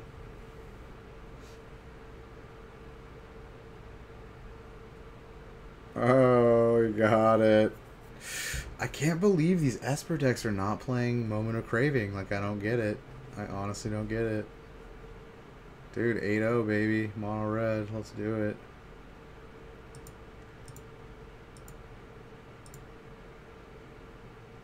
Ooh, Demir 7-0 too. Let's see who wins this between Tokens and... Ooh, Tokens. Tokens kicking ass and taking names. Yeah, Tokens has always been good against, like all the mid-range decks. Like, you can't... Naughty LOL. Thank you for the follow. I appreciate you. Welcome to Lock Daddy's crib. You want to see the list of those who do day 2? Yeah, for me, for sure. Tybalt is pretty annoying. Those devils is extra spikiness. Yeah, dude, for sure. Like, Tybalt is really like good. Just like not overpowered. He's just really good. Like Planeswalker for red. Like, you know, burn strategies. Dude, Selesnya just rolled over him. Like, straight up just rolled over. He's like, dude, deal with my, like, 30 power or whatever. Like, you have to have board wipes against them. Like, and that Demir deck doesn't play board wipe. It plays, like, Cry the Carnarium. But, like, the creatures get so big in that Selesnya deck that, like, once they're to, like, a certain size, you can't board wipe them anymore with that card. Like, it just doesn't work. It just doesn't work. Alright, round number 9. Here we go. What do we got? Ooh, mono red aggro against Selesnya. Okay, I give this to mono red. Well, okay. This could go either way. This is actually closer to 50-50 than I think. Selesnya might have it like slight, but I've played this matchup a lot, and I think I've beaten it just as many times as it's beaten me. Like, at least, I'm at least like 5-5 with it, something like that, maybe more. But if the mono red deck gets out a good start and just starts pressuring them, and then, like, you know, removing their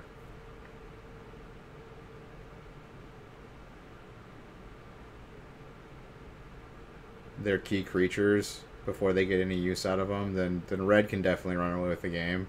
The problem you run into with this deck is if they play a lot of the, you know, History of Benalia, Saproling Outburst, if they can play a March of the Multitudes for, like, a lot, those are the cards that are good against red, but, like, yeah, like Saproling Migration, this is a really good card. See, Feather 6-0, but yeah, he lost in round 7 to Selesnya. He lost to Selesnya. Mid-range decks can't beat Selesnya. Like, Selesnya will just outpower you. Like, you have to have, like, removal and board wipes against him, or you're not going to win. Like, the deck just, like, critical masses.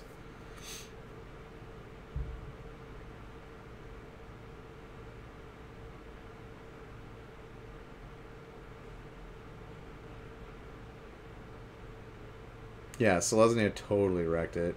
Like, I mean, mid-range decks. Mid-range decks can't beat the Selesnya tokens deck. Like, they will just outpower you and just bowl you over.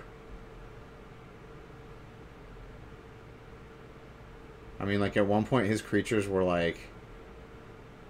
He had, like, 5 3/3s out, and then, like, his History of Benalia popped, and, like, all, like, his 2 knights became, like, 5/4s, and he was just, like, swing for, like, 20, and he had to, like, block 2 of the... He had to, like, you know, sacrifice one of his guys, and still take, like, 10 damage.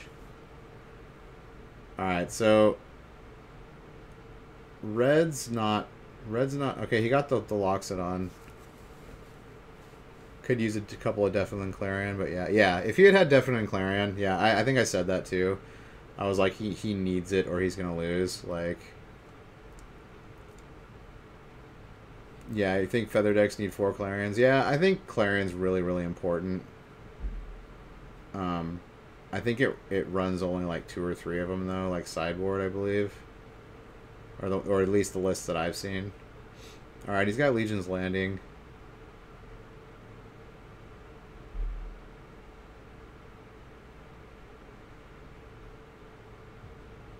Okay, if he can kill Emiria right here, he needs to get Emiria off the board. Emiria is one of those creatures that just, like, is real bad for red if you can't kill it immediately.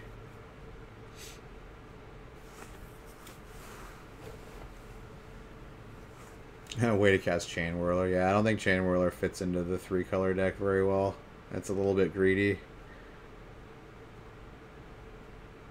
And red also has Chain Whirler against this deck, which is like one of the best cards against this deck. And then I wonder if he's playing Pirates or Fiery Cannonade. I don't know if this guy's playing Fiery Cannonade in the sideboard. I play 1 copy of Fiery Cannonade in the sideboard for like this matchup.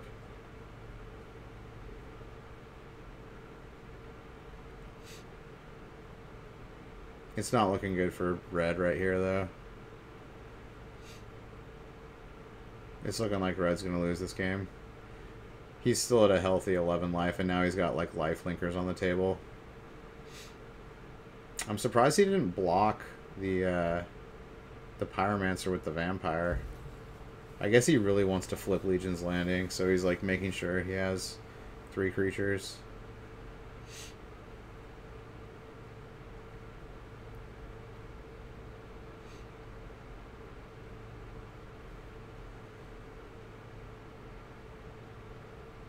Alright, well, he's whittling his board down. This is how you want to play this matchup. You don't want to go face with your burn. You want to kill all their creatures. Like, it's board control.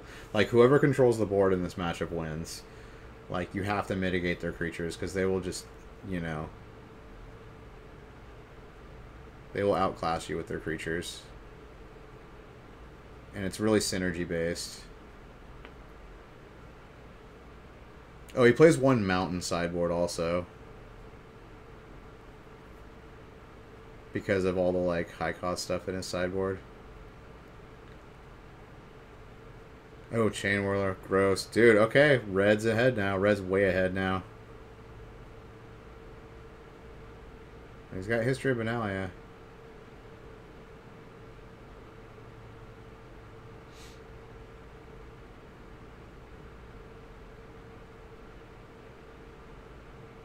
Alright, looks like we're living off the top of our decks. Or no, did he draw Risk... Did he draw Experimental Frenzy? Gross. If he has Frenzy here, this game's probably over.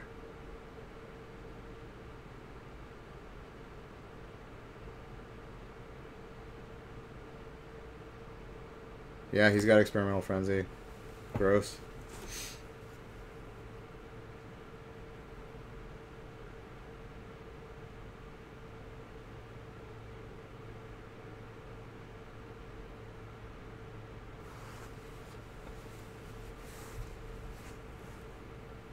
Oh my god, disgusting.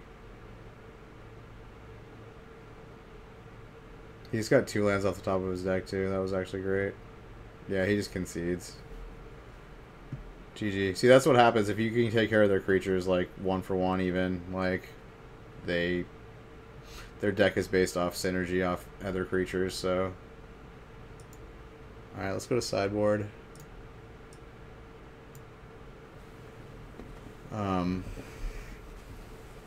Mono Red's going to bring in... probably some number of lava coils. I usually bring in like 2 or 3 lava coils in this matchup.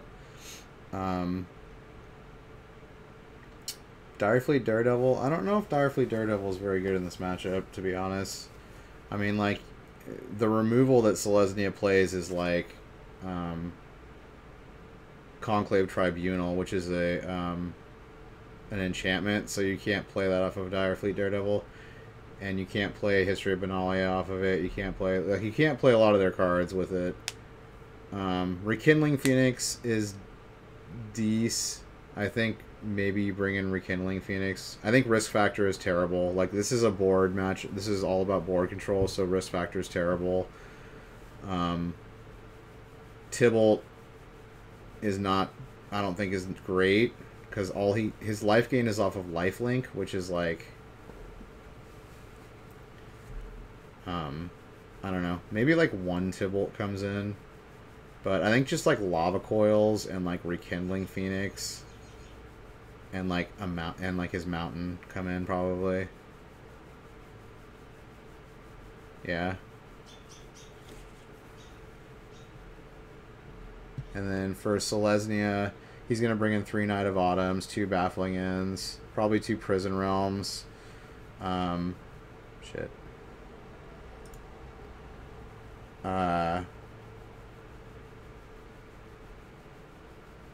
That's probably it. He wants removal too, and like life gain.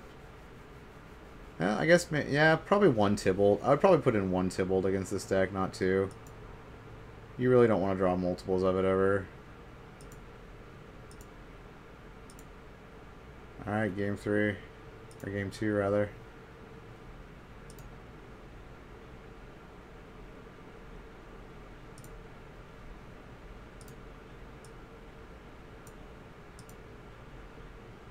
Alright, Fanatical Firebrand. Best turn 1 for red.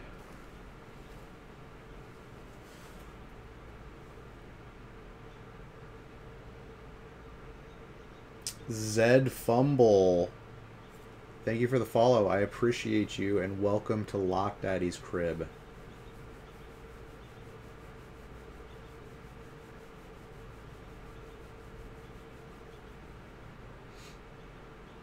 No, he has double flower. That's kind of bad. Oh, does he have History of Benalia? Okay, that's good. Although, yeah, he's just going to shock it down. See, you can out-tempo these Selesnya decks, too. Like, he's just tempoing the hell out of them right now. Okay, yeah, he brought in Rekindling Phoenix. That's a good call. I think that's a good idea. Like I said earlier, you can fly over their guys, and it's hard to deal with. Oh, Chain Whirler, he just runs it out. He doesn't even care. Yeah, he's just totally out-tempoing him right now.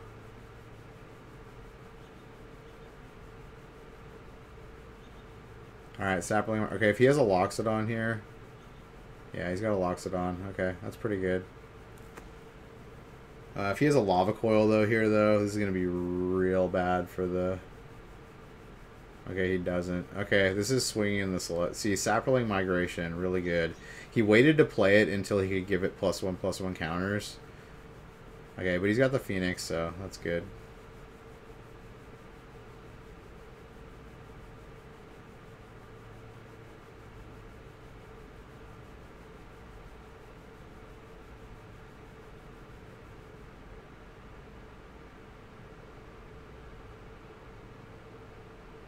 Oh my god, he top decked the Conclave Tribunal. I think that's what he was sighing about.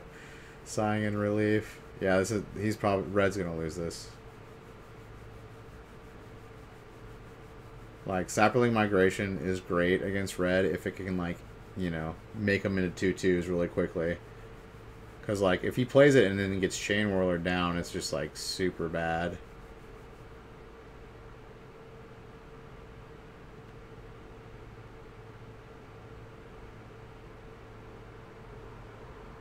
Like, he needs an Experimental Frenzy to, like, come back from this.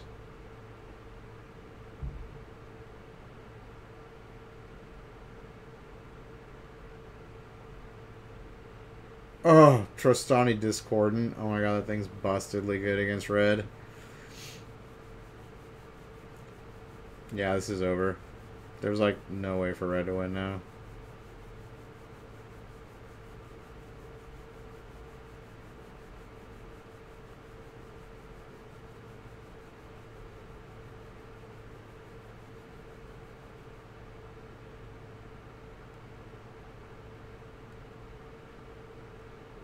Oh my god, he has another Loxodon. Okay, he had like the God draw. He had like the literal God draw.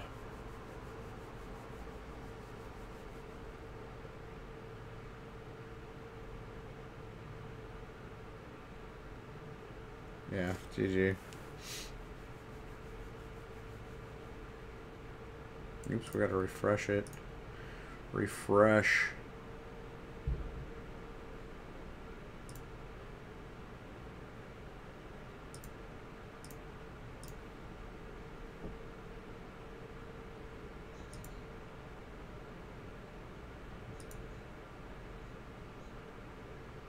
Yeah, what a mess playing Selesnya token and paper, yeah. Alright, game 3. Here it is, boys and girls. For all the money. Okay, Red doesn't have a 1-drop, but his hand looks pretty good. Wow, he doesn't have a 2-drop either. Okay, never mind. Okay, hopefully he's got some, like, Chain Whirlers and some other stuff going on here. Maybe an Experimental Frenzy. Because you really want to get the head start against this Selesnya deck. Oh, Tithe Taker. That card's good.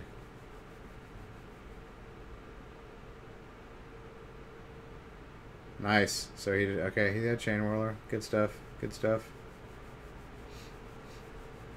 Chain Whirler is a great card against Selesnya tokens.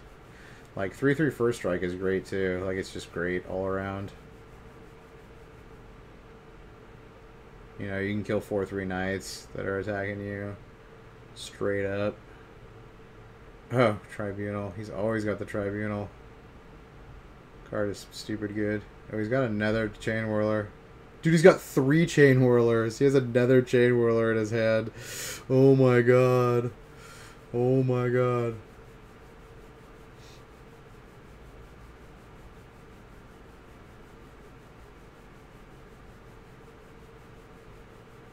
But he's got a Trostani Discordant in his hand.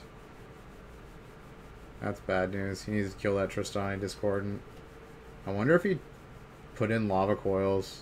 He better have put in Lava Coils this time. Because Trostani Discordant's got 4 toughness.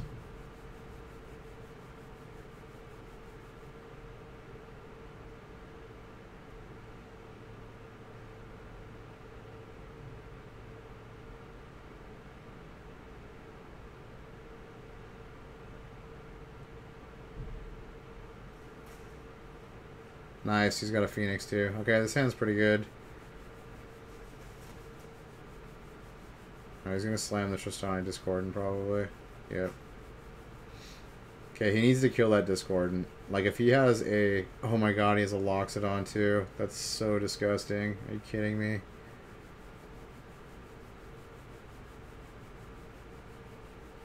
That's, like, completely devastating.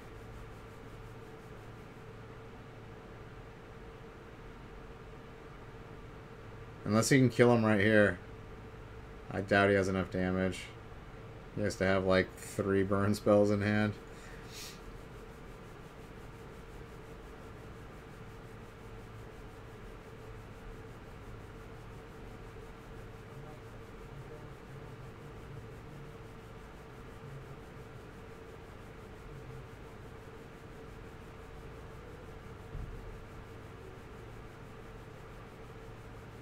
Locks it on him, maybe that new dino who proliferates after. Dude, he doesn't even need that. He doesn't even... I mean, look at the board. Like, those knights are 4/4s. The Loxodon's a 5/5. The Trostani's a 2/5. The lifelink tokens are 3/3. Like, what? Like, that's just devastatingly bad.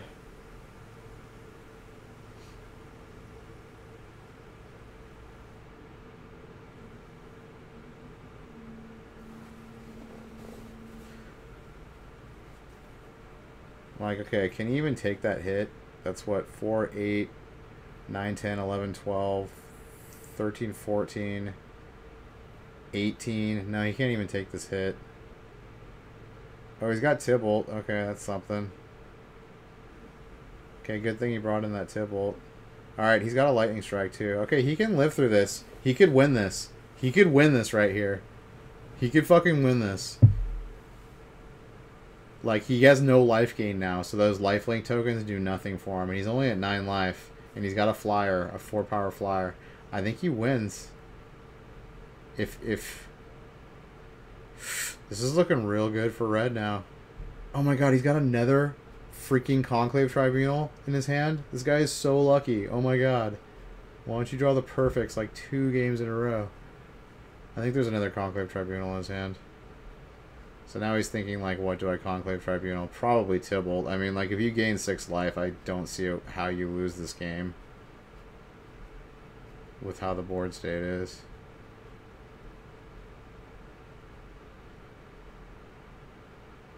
Yeah, and another Loxodon in hand? Dude, get out of here, bro. Get out of here, bro.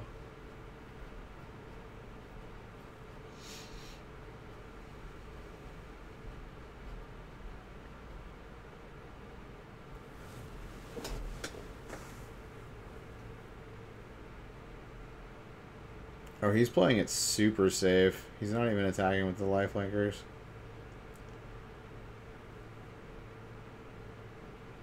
I wonder what he's attacking. Is he attacking Tybalt?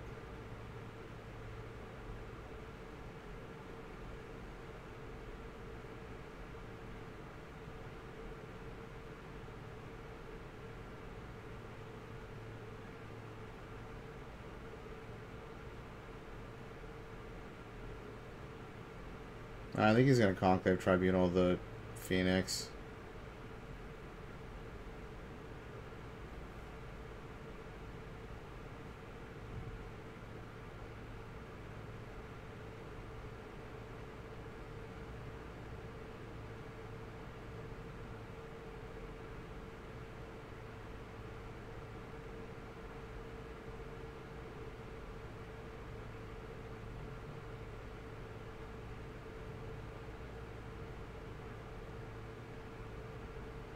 Oh, he lightning strikes it in response. Get fucked, nerd.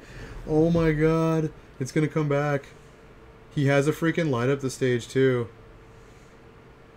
Like, he needs something. He needs like some big money here. He needs like big money. He needs like 2 burn spells.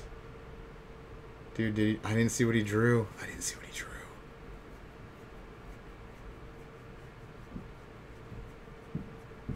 He needs 2 burn spells. I don't think he drew it. I think he drew a land. Oh, he drew a chain whirler. Oh, wait. All he needs is 1 burn spell. All he needs is 1 burn spell. He just needs 1 burn spell. Oh my god. Does he have it? No, he didn't draw it. He didn't fucking draw it. Oh my god, that sucks. Dude. Does he even win? I think he just loses here now. I think that's too much damage. He has, what, 4 blockers? 1, 2, 3, 4, and takes 3, 6, 10. Yeah, he's dead. That's... oh no, he can lava coil something. He can lava coil something. He's still alive. He's still alive.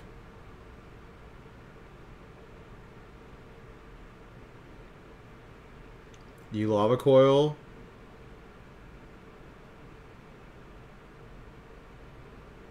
He's still alive.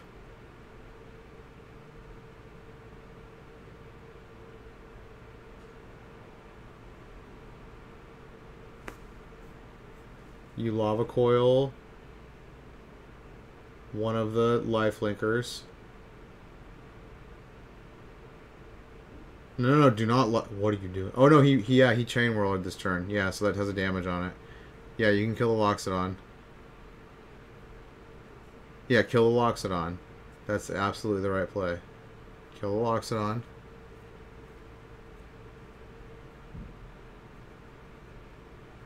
And then he blocks 4 things.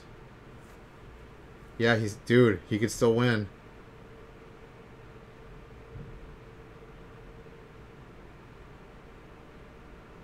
Alright, pass the turn. He could still win. If he top decks a 3 damage spell, he wins.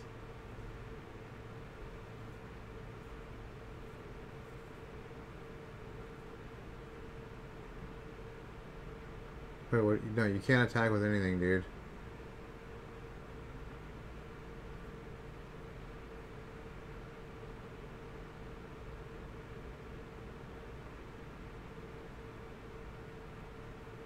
He goes down to 1 life.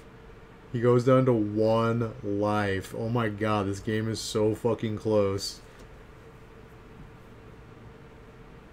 This is so insane. What a crazy game, dude. Okay, he obviously didn't draw removal or anything relevant, so he's gonna have to pass, I think.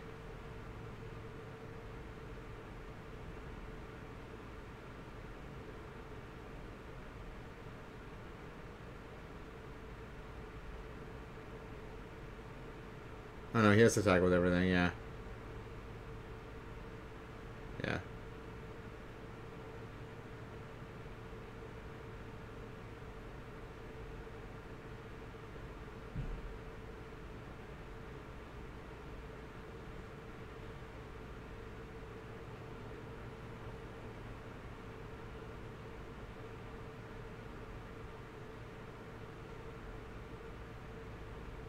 Yeah, and he goes down to 1.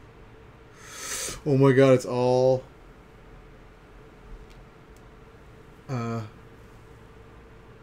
What drug is this Zach on? What do you mean? This is the play. He has to play it this way. Because all of his creatures are gonna die, except for the Phoenix. So, basically it's down to the top deck. If Ethan top decks a burn spell, like any burn spell, a shock will do it. A shock or any 3 damage burn spell, he wins. Because he swings with the Phoenix and burns his face next turn. But if he doesn't draw it, then the Celestia player wins. Dude, like down to the final turn. No, he doesn't do it. No, you do damage to his face. Do damage to his face.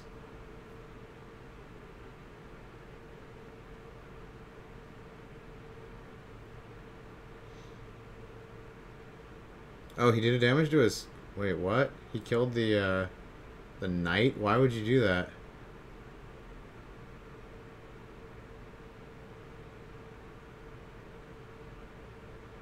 Oh my god!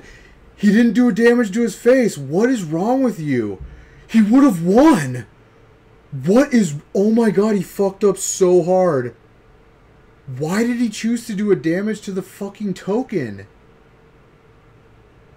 Ethan, why did you do that? It did not give you any more outs to play it that way, man.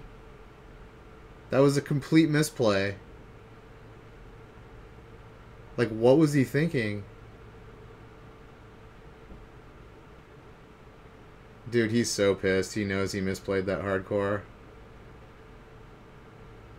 Yeah, he would have won if he had done the damage to his face with the devil. Why did he choose to kill the token? He was like, there were way too many creatures on the board still. He was dead no matter what on the next turn. Like, why did he do a damage to the fucking knight to finish it off? There was no fucking reason to do that. Like, even if you have a haste creature, you're still doing 2 damage maximum. The dude was at 7 life. So Phoenix plus any haste creature does not mean he dies. So his only out there with a shock was to deal damage to it. Oh man, wow. Feels bad. Feels so bad, yo. Like, I can't believe he did that. Like, when he said target the freaking knight, I was like, oh my god, why are you doing that? Why are you doing that? He must have thought in his head, like, that his opponent was at 6. I have no idea. Like, maybe he didn't know what... He had to have known what his life total was. Come on. In that crucial of a time, you have to know what your opponent's life total is. Yeah, like, basically, instead of... By not dealing that 1 damage to a face, he made Shock a dead card. But if he had done a damage to it, there would be less dead cards he was drawing. Like, wow. Wow. My mind is blown right now. Poor guy. He's not gonna live that one down anytime soon. That's gonna fucking be in the back of his mind for at least a month. Like, you make a screw up like that, like, that shit stays with you. Like, I know. Like, I've made screw ups in, like, big tournaments before. And they stick with you longer than anything. Wow, that sucks. He had the fucking game in the bag, 9-0, day 1, mono red, dude. I guess, I don't know what took over in his mind. I guess he was just like, value, like, I kill the 4/4. But there were so many creatures on his side that, like, I mean, he must have been thinking that, like, he's getting haunted by that for at least, like, a month or two. Like, that'll be in his mind for at least a month or two. Like, if not forever. Like, that was on camera, too. Like, he's not gonna like, that's just insult to injury. Like, yeah, he must have just been on autopilot. Or he must have thought, like, by killing that, he had no blockers. So, like, if he drew a haste creature, it would be lethal too, but, like, none of the haste creatures in the deck have more than 2 power, so, like, even with the Lava Runner, he's not doing lethal damage, so, yeah. Damn, I thought he had it all lined up, dude. Like, he was doing everything right up until that point. Like, he knew exactly what he had to draw. He knew exactly, like, what he had to do to win. He had exactly the right number of blocks to go down to 1 life. Oh my god, that game was so close, and he would have won. That makes me feel bad. Like, that makes me feel bad. Like, not just as, like, a red player, a person who plays red and, like, loves red and, like, loves aggro, you know, red aggro decks. But, like, just, like, as a Magic player in general, like, that he could have, like, worked his way through those, like, insurmountable odds. I mean, he had, like, 6 5/5 creatures on his side, 2 of which had lifelink. Like, okay, boys and girls, that concludes our day 1 Star City Games Standard Open Richmond, featuring War of the Spark, which just came out yesterday. Bringing a lot of new cards to the format. This video is going to go up on my YouTube channel, which is lock_daddy. You can watch it there.